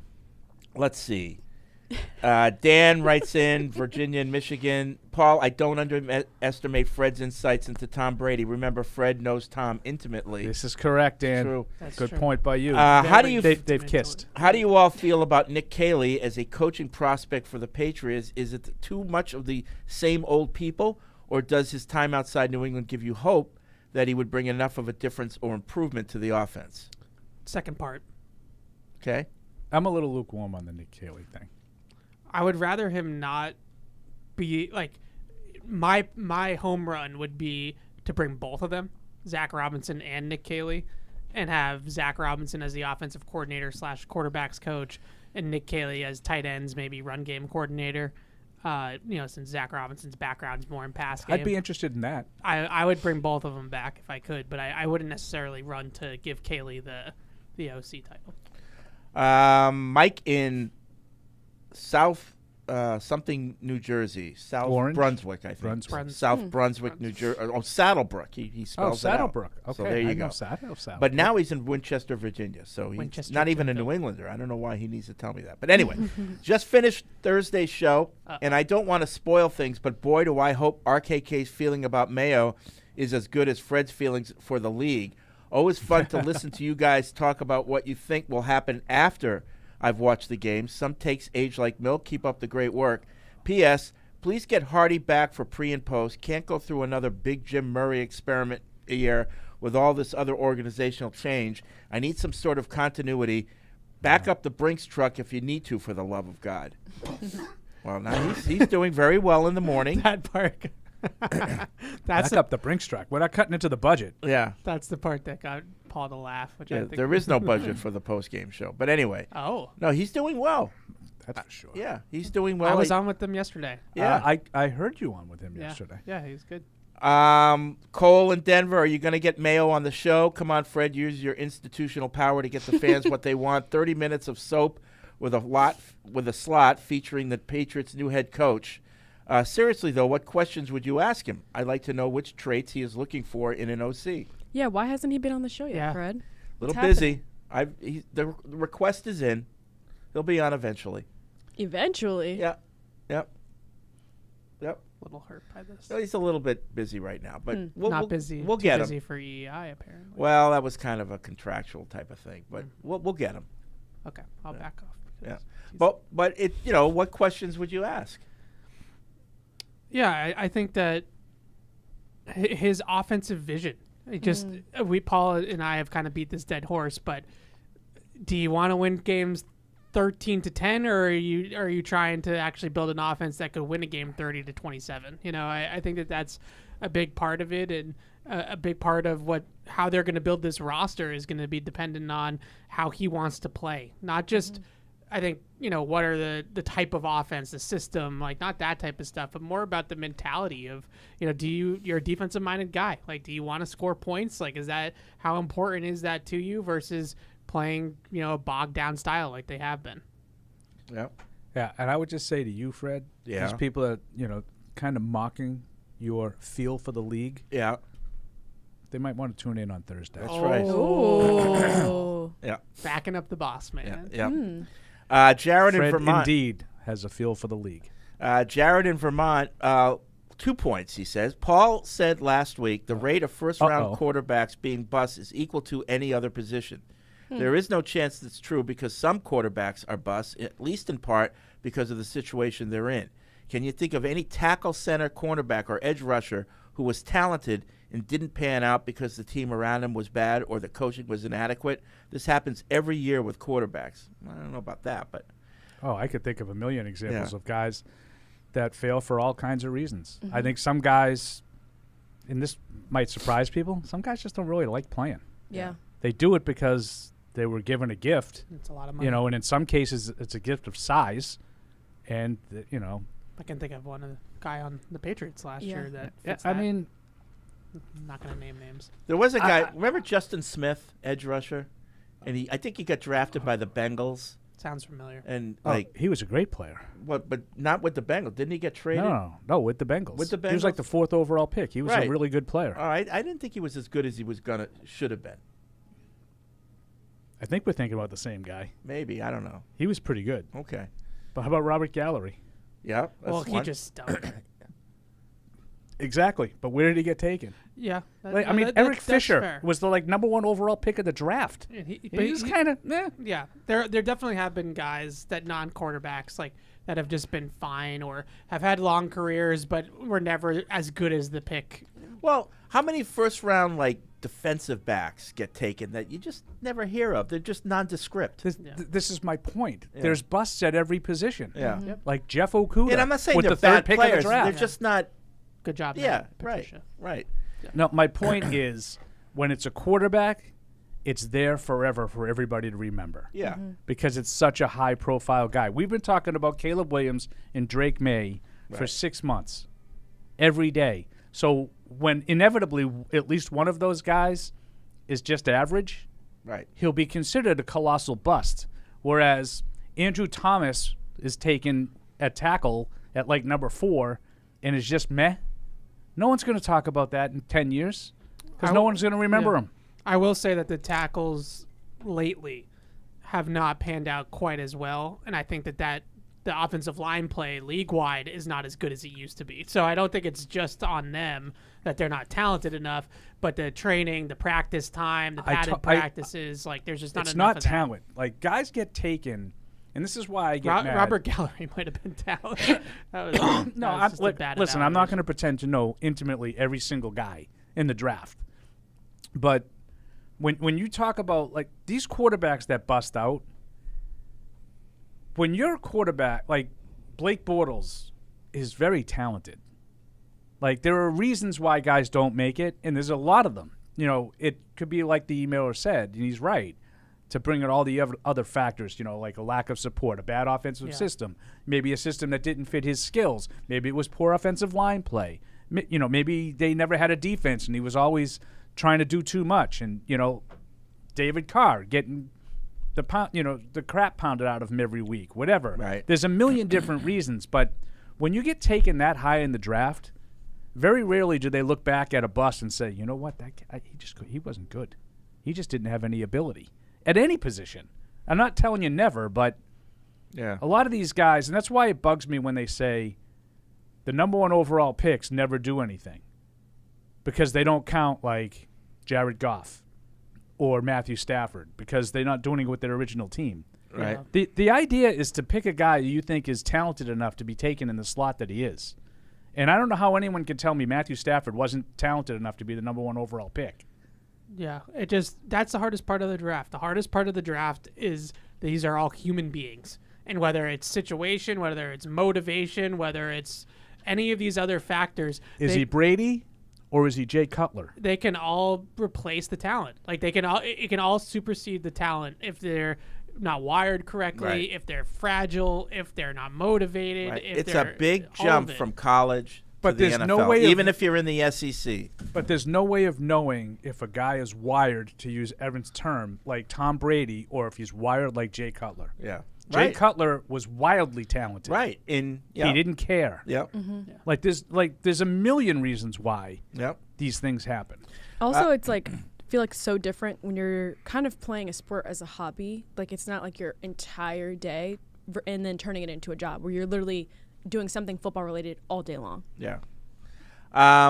Let's see. Jerod also says the Patriots are abnormally devoid of talent. To make a baseball analogy, we're down 10 with no one on base. Why swing for the fence? We need to choke up on the bat and get a couple runners on. Take Harrison Jr., Joe Alt, or trade back. If we whiff on this pick, we're circling the drain for a while. So my only pushback on that, and I'm not telling you you're wrong, but my only pushback on that is why do we assume that Joe Alt is safer than Jaden Daniels or anybody else? There's a chance his evaluation's safer. Like it just is. Like maybe, but we'll see. I mean, but we just talked about like all the reasons why it might not go that direction. But from my vantage point, just watching the two guys play, the flaws that Jaden Daniels has compared to the flaws that Joe Alt has, Joe Alt should be a very, very good lineman for the next decade. Is it going to pan out exactly like that? Of course, we have no way of knowing. But don't you think that if someone looks at Jaden Daniels and picks him at 3, you don't think they're thinking this is the guy that's going to be my quarterback for the next 10 I think years? that for all 3 of these guys, you are picking them based purely off of ceiling.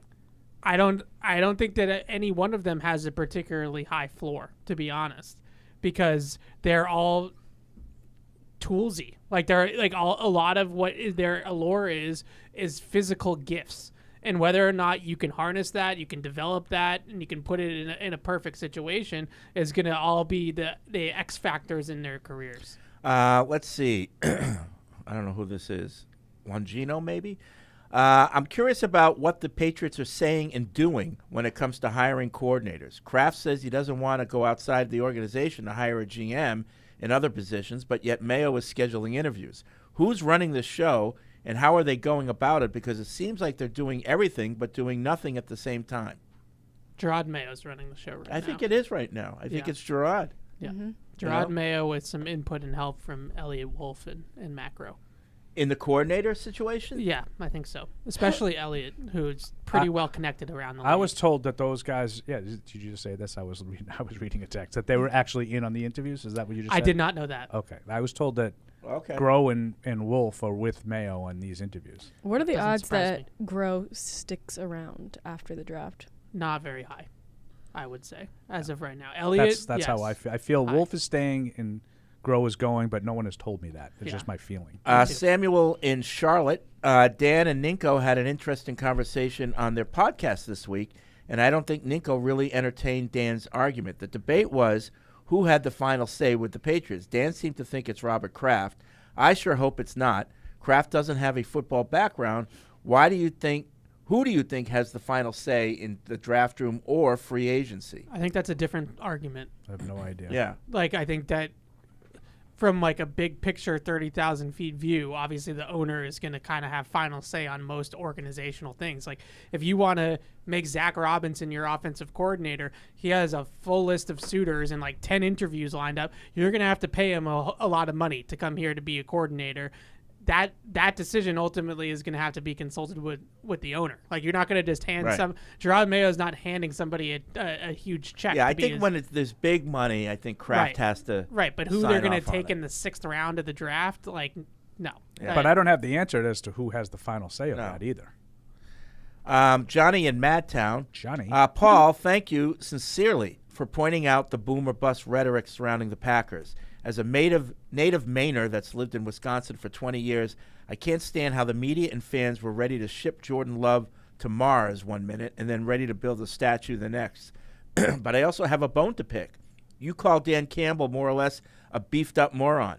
He now has Detroit. That was probably me. That sounds like an. But I Evan definitely term. didn't. But say I don't think. beefed I'm not up going to Martin. lie. I don't think a lot of him as a I can't. I'm not going to back away from. He now has a Detroit a mild upset away from a Super Bowl that I think they could actually win, regardless of the opponent. Are you ready to walk back your Dan Campbell opinion, or is it double down time? Double down time. Let's see what he does next year. Yeah, I'm probably in the middle. I'm not as strong negatively about Dan Campbell as that email is making it out to be, but I also don't think he's done. I think he's a good motivator. I think they play hard for him, but I think they've done a good job of putting together a good team. Let's just say they don't get to the Super Bowl. Yeah. Next year they're in the playoffs again. I think he's done a great job. I'm not, think so too. Like, the Eagles were in the playoffs again. Is that like? Is Nick Sirianni? Are we crowning him? But does that mean Nick Sirianni is a bad? Does anybody that doesn't win the Super Bowl a bad coach? No, I'm just saying. But he kept his job by a thread. Yeah. Okay. But I'm just saying. Well, they kind of had a collapse, right? You know. But they still won 11 games. Yeah, I know, but early, and then they collapsed. Kind of like the Patriots that first year of Mac. My whole thing with Dan Campbell is that I think he's a great motivator. I think guys follow him. I think that he's got all of those types of intangible qualities that you love in a leader and in a head coach.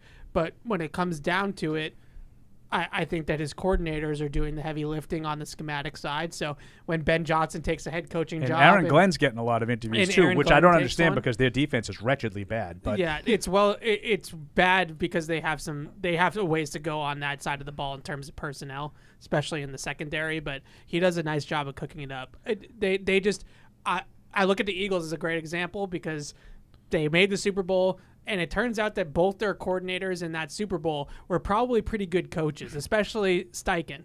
And now they lose both of them, and they're one and done, and they're a train wreck. And Sirianni's almost fired. So let's see what happens with Dan Campbell. He's having a great year. Let's see how. And I would agree that with you, Fred. I give Dan Campbell more credit than probably. Yes, I will say, I'll walk that back. I think he's done a better job than I would have thought he was capable of. But I also want to examine some of the things of why I don't necessarily think he's a great coach, okay? Very simple. They pick off a pass with 1:33 left in the game. Tampa Bay has a timeout left. What do you do? Huh? What do you do? There's 1:33 left. You have the ball up 8. So you're up 8, right? Just you're taking knees, right? But make them use their timeout. But when do you take the knee? Obviously the first down, the clock's up. First down, I take a knee, bang. Okay, so now the clock is running at 1:33. You don't take your next snap until when? 1 second on the play clock, if they don't call timeout, right? He took it with 13 seconds on the play clock. Okay. Then the next play, there was 11 seconds on the play clock, which allowed it to be 4th down with 38 seconds left in the game. Now, for some reason, Todd Bowles didn't recognize this gift that he was handed and didn't use that last timeout. Because, quote, after the game, Todd Bowles said, well, they're going to just kick the field goal anyway, so we're going to be down 10 with not enough time. It would have been a 48-yard field goal that I don't even think Detroit would have attempted. I think they would have punted. But that's recklessness. That's being too excited at the time to get everybody on the same page and say, if they're not going to call timeout, we still got to wait till 1 second on the play clock, because if they call timeout, they could force us to have to run a 4th down play. But if they do, let's make sure it's with less than 5 seconds left. Are you thinking about being an NFL coach? May I recommend the Paul Perillo School of Clock Management? I know that I care about this more than most. I get it, okay? You and Barth. But this was rampant on Twitter on Sunday. Immediately. I looked at the TV when it was 3rd and 12, and there was still so much time left. And I looked at Beth. I said, that's got to be wrong. It's got to only be 2nd down. There's too much time left. And then I was like, he just took the step. There was 11 seconds left. I'm like, what is he doing? I go, now they got to run a play on 4th down. Right. But Bowles just said, we lost anyway. But is that the coach should be saying, don't snap the ball in the headset until yes, but that's coaching. But shouldn't the coordinator be saying that to him too? But you have to. That's part of listen. When you get the credit, you got to get the blame too. Yeah. But he's a guy that he's gonna. He got emotional. And he was excited, and he lost track of the game. But he has to rely on good coordinators. I'm not going to deny that, and I wonder if they lost. And track by the too. way, I think similarly of Bill Cowher, who had a terrific career with Pittsburgh. I don't think he was a great coach. Right. Yeah. I think he was a great motivator. But that's the thing. I think there's something to that. I don't think there absolutely is something to it. I don't think the Lions could be doing what they're doing if Dan Campbell was a bad coach. Because what Dan Campbell's brought to the Lions is belief.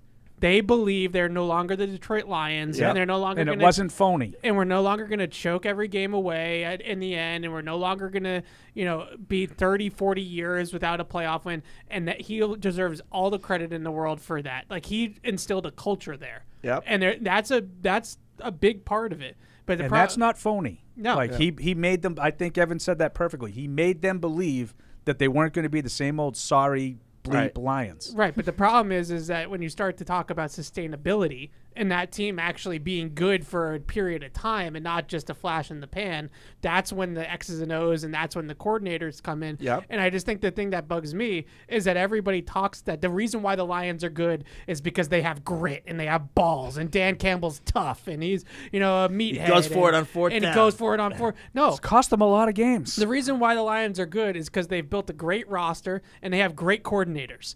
And those guys are coaching really, really. They got Jared Goff looking like he's a borderline MVP quarterback right now. And that's why the Lions are good. Not because Dan Campbell gets red in the face and is gritty and has guts and all that. And I'm rooting kind of for stuff. them on Sunday for sure.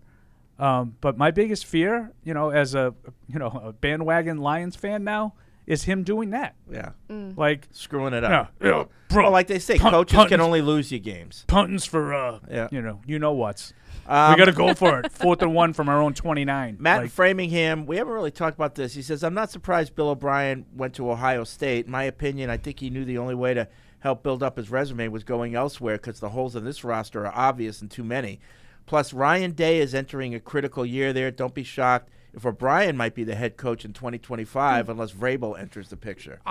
I'm not shocked at all that Bill O'Brien left. I am a little bit surprised he went back to college, but I think that might have been his only option. So Right. maybe that's why he did it.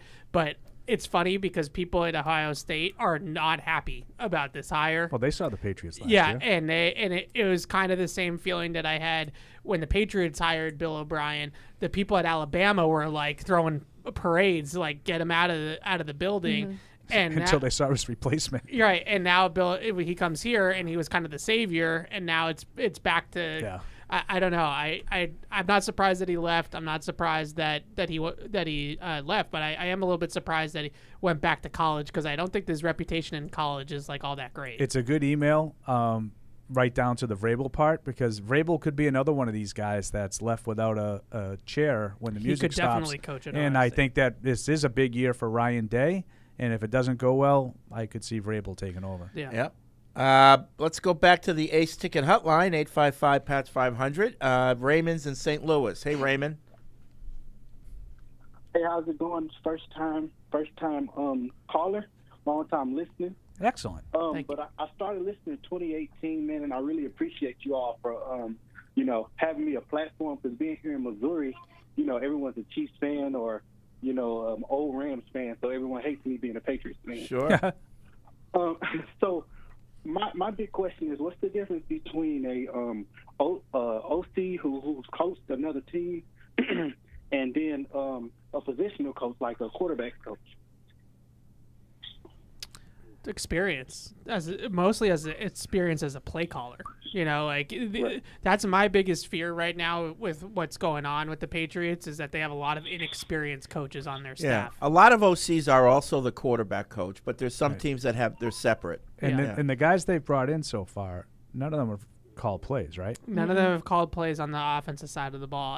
I don't think any of them call plays on defense either. So. Never mind.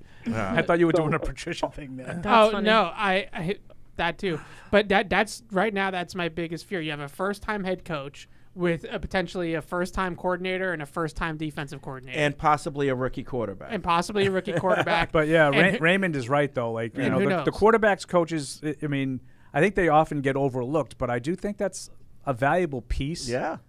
to have somebody that they rely on that's not necessarily the same guy. Yeah, and not Joe Judge. Right? But I also really, I really like Zach Robinson, and I guess you could probably say the same thing about Dan Pitcher to a degree. But I really like Zach Robinson in particular because he did a lot of quarterback consulting before he got back into coaching. He was one of these like Jordan Palmer, Tom House type of guys that would like work with guys in the off season on their mechanics and footwork and things like that. So you're not just getting like a guy that can look at it from like a conceptual standpoint, X's and O's wise, but also somebody that if they do draft Drake May, can work on his footwork. If they do draft Jaden Daniels, can work on, his footwork, mechanics, all that kind of stuff. And that you need that with a young quarterback. So instead of having to go like external and like sending him to Jordan Palmer over the summer, maybe it's guys right here. Guys right here. Yeah. Thanks, Raymond. Don't be a stranger. Let's go to Willem and Phillum. What's up, William?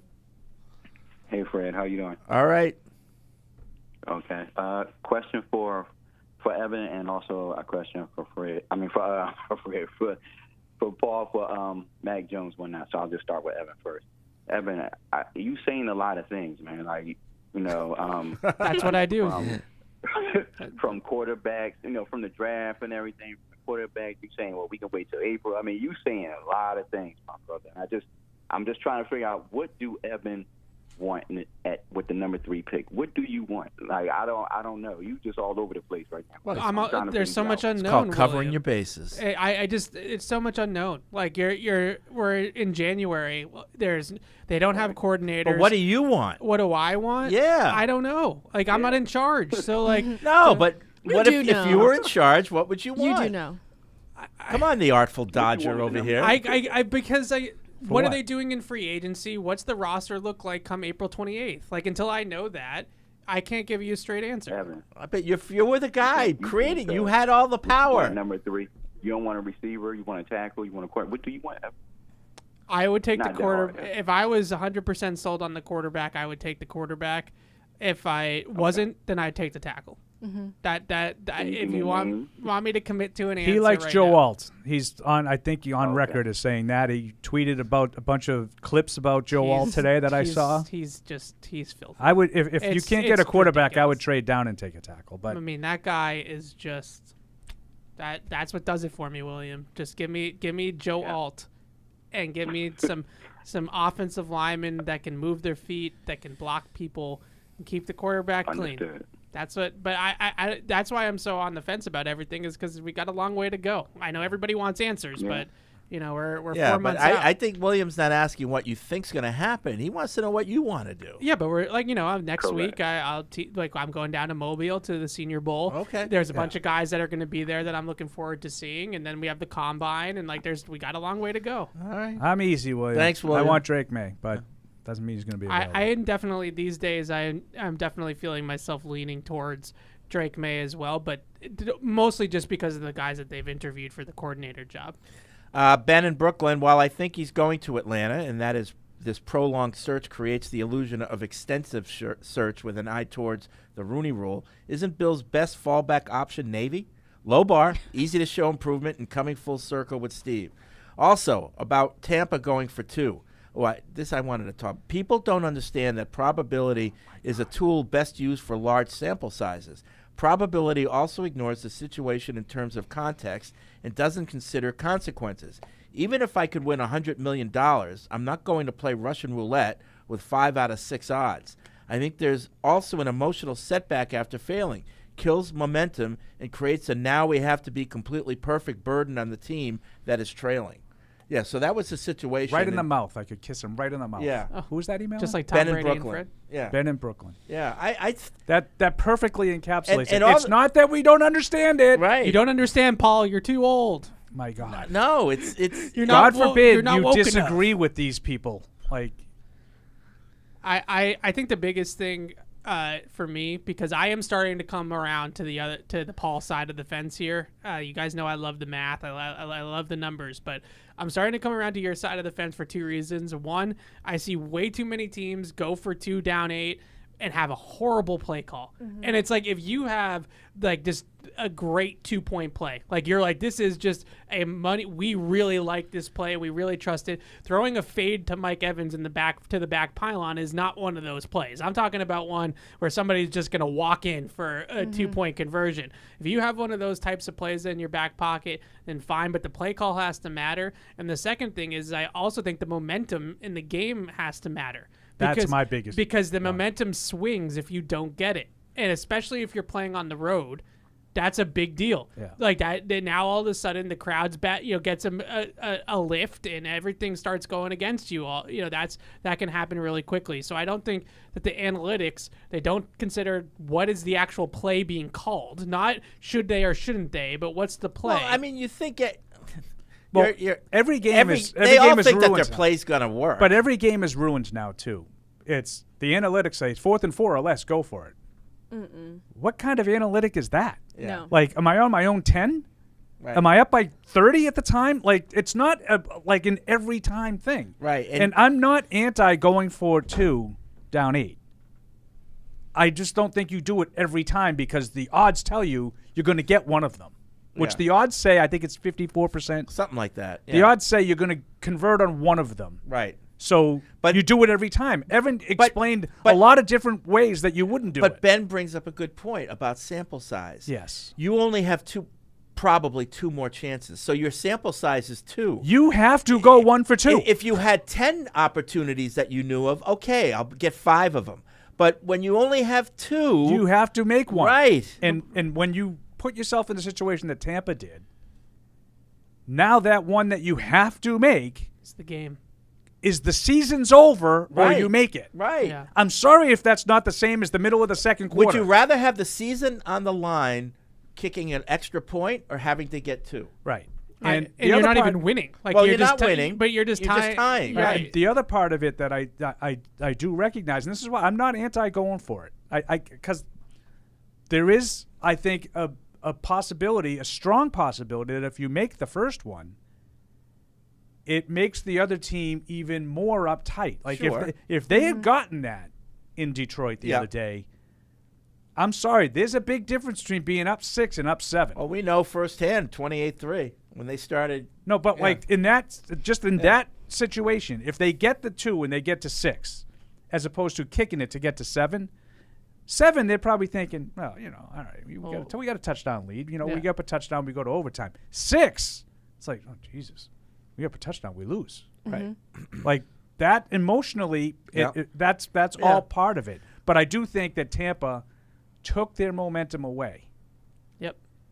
And I also say, I blame Mike Evans on that. All he had to do was stop, and he's going to get a penalty. Yeah. He didn't get interfered with. I just feel like the play call has to matter. Like, I'm sorry, but like high point fades, even to Mike Evans, or low percentage throws. I agree. And it's not like that's not a play. Like, that's just like 2 guys trying to make something happen. And then number 2, I just think that the time and the place and the environment and the situation, and this is one thing that I will give Bill a lot of credit for when he talks about these kinds of things. Those are all factors for Bill. Now, Bill, I think is not aggressive enough. I agree with that, but he factors in whether are they home or other way. How's the game gone? Right. What's the momentum in the game? What's the state of my team physically? Right. Are we healthy? The other team, like I think there was a game a couple of years ago that Baltimore went for 2 with no time left to try to win it because they had lost like 3 defensive backs in the fourth quarter.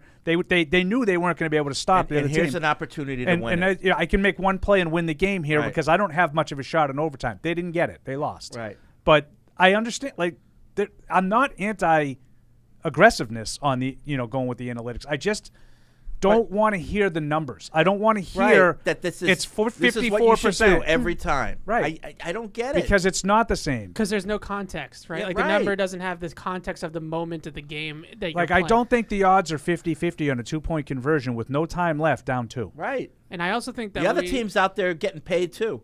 If the broadcasts want to lean all the way into analytics like they kind of have, because people do like it. People want to know. People like the numbers. They either need to figure it out on their own so that they can explain it and they don't and have a like an actual conversation, or there needs to be like an analytics guru, like hire Aaron Schatz to sit in the press box and give an explanation as to why they're doing this. And no disrespect to Aaron, who I don't know, but I would kill myself if they did that. Okay, it's bad enough listening to the nonsense they give you, but instead they just they explain it poorly, which gets people even more up in arms about what they're doing. 4th and 4. Right. So analytics say to go for it. And okay. So I'm up 3 touchdowns, but I should go for it on my own 30? Right. 4th and 4? And I know that, Seth Walder, who does it for ESPN, he's ESPN Analytics. He's I know that name. The guy. And he tried to explain this on Twitter during one of the games. But, like, sometimes the win probability that they use is, like, half a percentage point. It's literally, like, 40% chance to win if you go, 39.5% chance if you punt.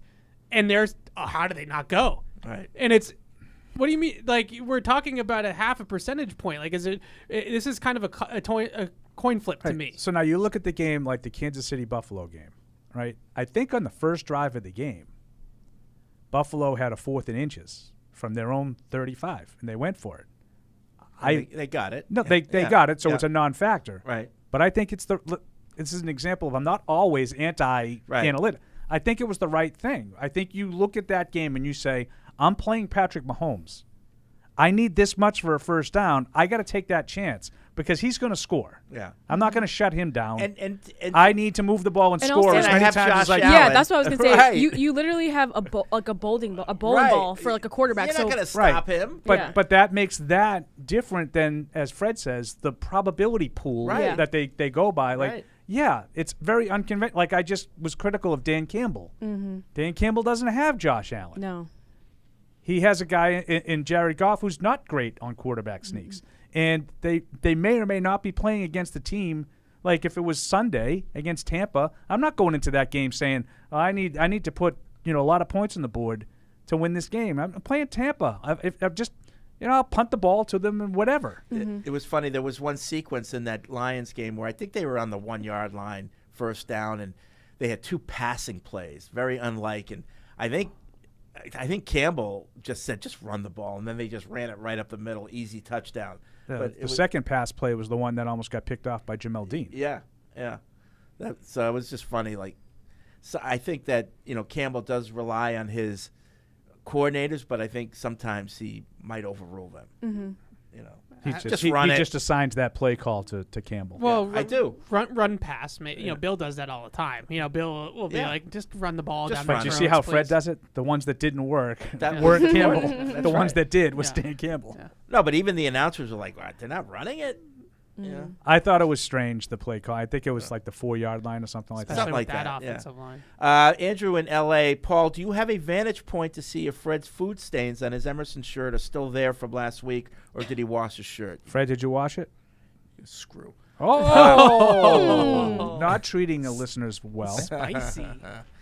Let's get back to the phones. The Emerson shirt? I mean, how do you remember that? What? That was spicy. Did I wear it last week? I guess. Might have. I don't know. Let's go to Dominic in New York. What's up, Dominic? Hey, y'all. How you doing? All right. Good. Good. First of all, Paul, I think you care just the right amount about the whole time management, clock management situation with the Lions. I think it's perfect because, to me, I agree. And with Todd Bowles saying the game is over, listen, when you're in the playoffs, give your team a chance to do whatever. Who knows what can happen? But, the whole bid and run of y'all going off on, situation. And I'm kind of not anti going for it on first down, but situation like early in games, maybe you want to set the tone early. Maybe you're close to midfield, kind of in no man's land on your 40 or 30, right? You go for it then. But when you're kind of going for it on your own 30 or your own 20, like the Bills, Eric Steinbucker, great kicker. If he gets that, it's game over for sure there, at least in my opinion. So, I think to your point, time and momentum is a thing. One thing I want to ask is I've been looking around different draft resources, kind of following Mel Kiper, ESPN mock drafts, just looking at draft analysis of QBs, other players. I want to ask, and I didn't catch it last year, do y'all do an analysis of all players available, or do you just kind of pick and choose and then put them up on Patriots.com just so I can follow that too? Wait, what's the question? The draft. For the draft. No, we don't do all players. No, what we do is we take the top 10 of each position, and we get them up. So what the guys will do is, like, one day you guys will focus on running backs, and we'll have a podcast. Yeah. That will talk about all the top running backs that are available, And why the and then we'll Patriots should have, not like, draft them. recaps on Patriots.com. We'll also have videos of probably the top 5 guys at every position. We'll put those videos up, maybe a little bit more in some of the cases. We do have a podcast for every position that Mike and Evan and I will do. And then I think Evan and Mike do a lot of written capsules on the prospects as well. Yep, mock drafts. We'll and there's start those in there's a couple lot weeks. of draft information out there. And there's a lot that we'll have on Patriots.com too. Yep. Sean's in Vancouver. What's up, Sean?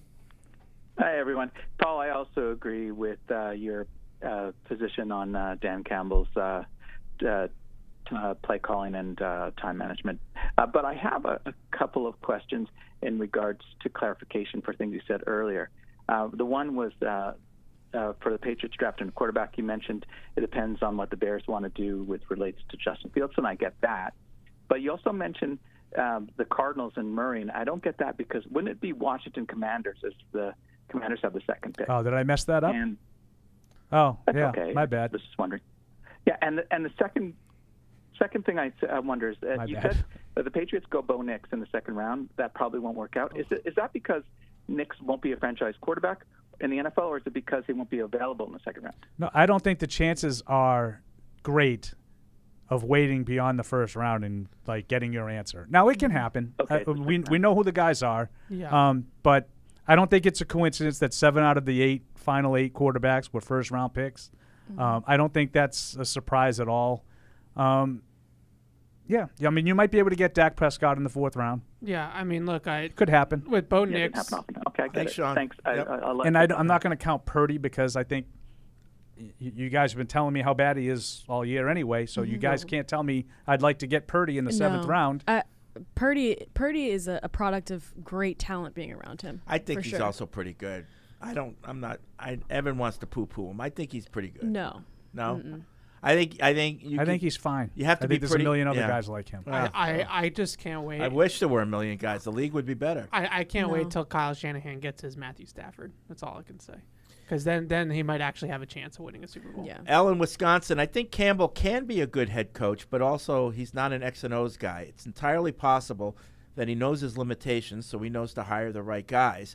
Despite experience here, not every coach needs to think he's the smartest guy in the room in order to succeed. 100%, but it's really, really difficult to replicate that year after year because your guys get hired away. Like, Right. Ben Johnson's going to get hired gotta away. keep replenishing So that. if you have a really good job of developing coordinators and things like that, then sure. It'll you be a can do good it. case study because if they lose the 2 coordinators the way Philly did. Yeah.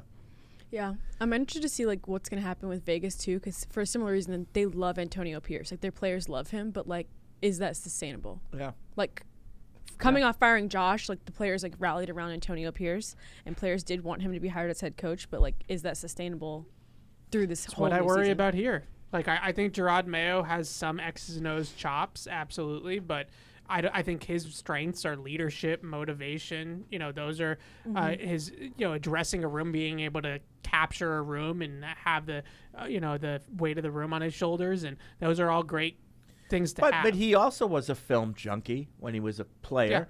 Well, he said he has X's and O's chops. Yeah, I think he does. Yeah. But I think that just hearing the difference between his role and Steve's role. Steve is really the play caller and the X's and O's guy, and I don't think Gerod's going to call plays on defense as the head coach. I think he's going to want his coordinator to do it. Paul, says Cassidy, you said no quarterback prospect taken high just outright sucked. What about the head-scratching Bears move in taking Mitch Trubisky? He was and still is horrible. Yeah, I didn't say that they don't stink. Josh Rosen. I said they have talent. Mm-hmm. They have talent. Do you know who? There's a lot of reasons why it's unfulfilled promise, but the tackle that gets taken with the 4th pick has talent. Well, he just maybe doesn't work. Doesn't work hard enough. Like Jay Cutler was as talented as anybody, but he didn't care about football. I know, but there's more to just having pure talent. I understand that, Fred. But my point is, Mitch Trubisky has ability. Yes. He could move. I think he every could guy throw. that's drafted has ability. Thank you. You just made my argument for me. Right. But that doesn't. But some guys bust. I know, but that doesn't mean they're going to be good football players. Exactly. You know? Exactly. Okay. We are lockstep. Okay. You know, that was my argument that the emailer just tried to poo-poo by saying Mitch Trubisky. Mitch Trubisky. No, he had talent. Of course he did. So does J.J. McCarthy. Right. And I look at the two of those guys, and I see the Spider-Man meme. Those guys But they are don't so have similar. enough talent in enough areas, or they don't have it. They run around. They got cannon arms. They can throw the ball 80 yards. They can't throw it 5. Yeah. And I got no time for that. And that's the lesson about the leap from college. Every one of these college players that are in the draft were the best players in their conference. Mm-hmm. You read like guys that are, projected for the 5th or 6th round, and you read their bios and Dane Brugler, and it's like all this, all that, 5-star recruit, and that just shows you the jump.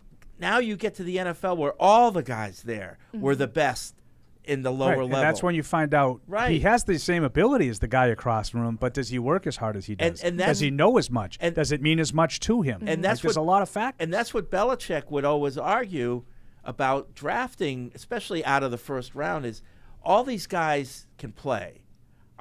Tell me the guy that's coachable, that football's important to them, and I'll take them to the next level. But I'll trade down because I can get pretty much the same player at the lower part of that draft as I can at that round as the top of that round, and I'll make them good because they want to be coached, but they all have the same traits. I mean, I think he feels that way about a lot of these guys in the worked draft. out with Jordan Richards. Well, you can't be right all the time. But that philosophy was very flawed.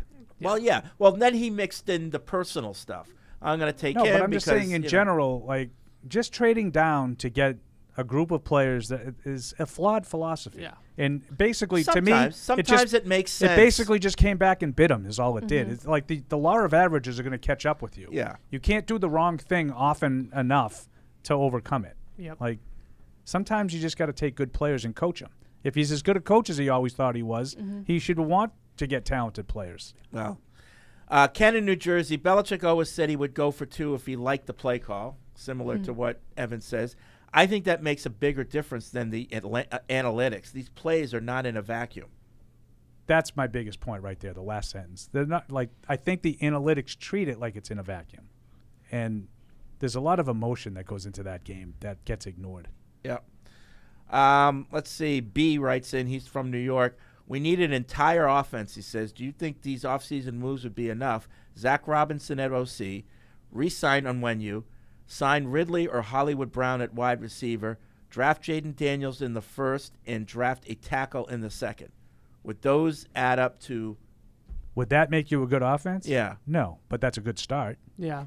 It's a really good start. I mean, I'm all set on Hollywood Brown, but yeah, no, I was thinking more Ridley. Yeah, but I mean that's sort of what at some point my dream offseason thing that's been written for like 2 weeks will see the light of day.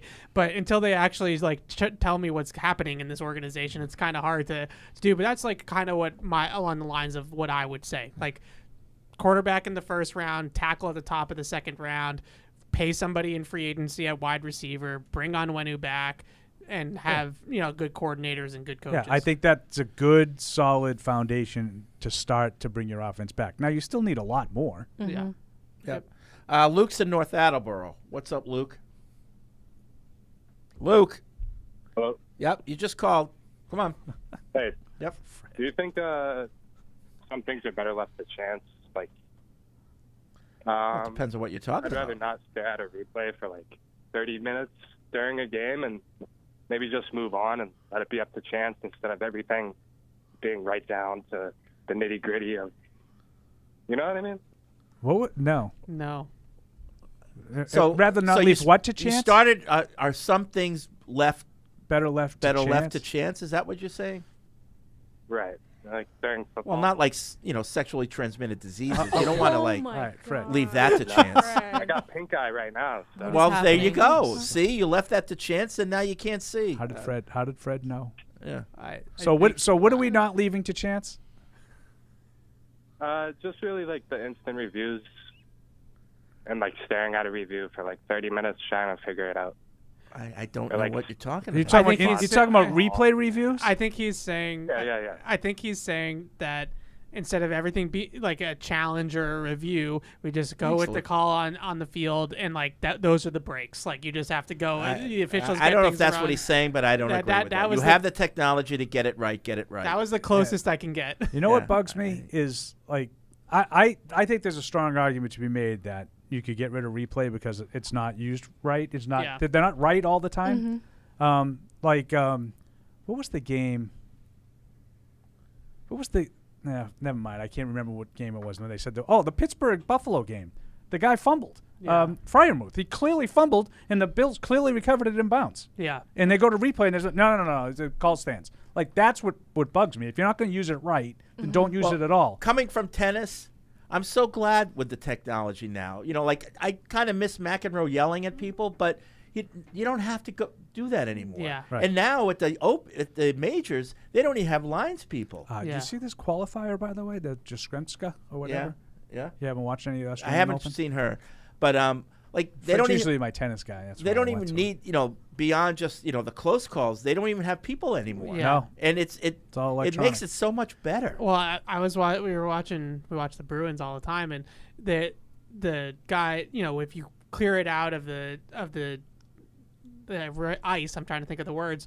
It's a penalty, right? If it doesn't go in your own zone. There was one the other night. And he flicked it right out without it going off of anything, and they said that it deflected, and it never deflected. By a mile. And it wasn't even close.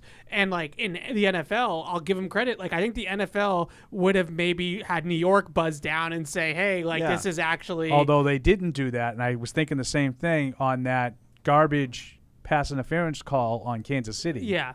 On Buffalo against Kansas City. I was waiting because remember they had the long talk. I'm like, no, they're going to fix this. They're going to fix it because they had the replay that showed perfectly. Mahomes had the ball in his hands as the guy was bumping him, and it was within 5 yards, and they still call pass interference. Yeah, these are the things that I just get it right.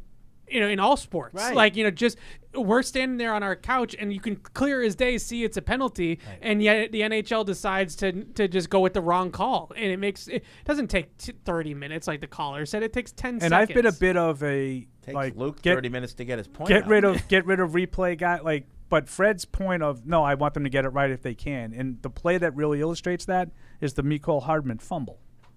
Like that was really close. Yes.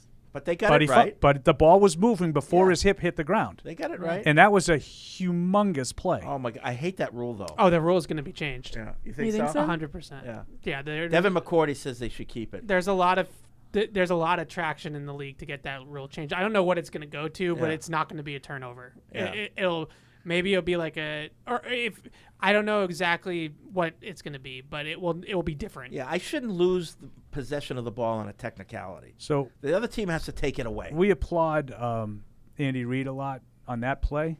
That's a dumb play for a lot of reasons. One, you're running it right down their throat, just run it into the end zone. And two, you're flipping the ball to a guy who hasn't had the ball in his hands the whole game in the middle of the fourth quarter in Hardman. Yeah. And then he's loose with the ball at the goal line. Like, you kind of got what you deserved on that. And I love Andy Reid. You know that. But Paul Perillo's School of Clock Management and fourth quarter play calling. He actually fumbled. He fumbled twice in that game. Yeah, but do you you know what I'm talking about? It's like, Totally. If you're giving that to like Kelsey and he fumbles, I don't have as much of an argument. But like, why are you getting cute with a guy who hasn't really had the ball? He's been on IR for like 2 months. First world problem for Kansas City, but Pacheco is a dog. Like, just he runs so hard. Just give Pacheco the ball. Yeah. Coincidence that Kadarius Toney's been out the last couple of games, and all of a sudden the Chiefs' offense looks fine. Yeah. He needs Pacheco. to stay out.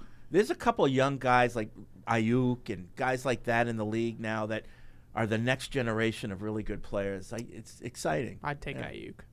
All right, that's going to be it for this edition of Patriots Unfiltered. We'll be back on Thursday with another show. We'll see you then. Thank you for downloading this podcast. Subscribe on Apple, Google Play, and everywhere else you listen. Like the show? Please rate and review us. Listener comments and ratings help keep us high in the podcast rankings so new listeners can find us. Be sure to check patriots.com for more news and more podcasts. The world's original party.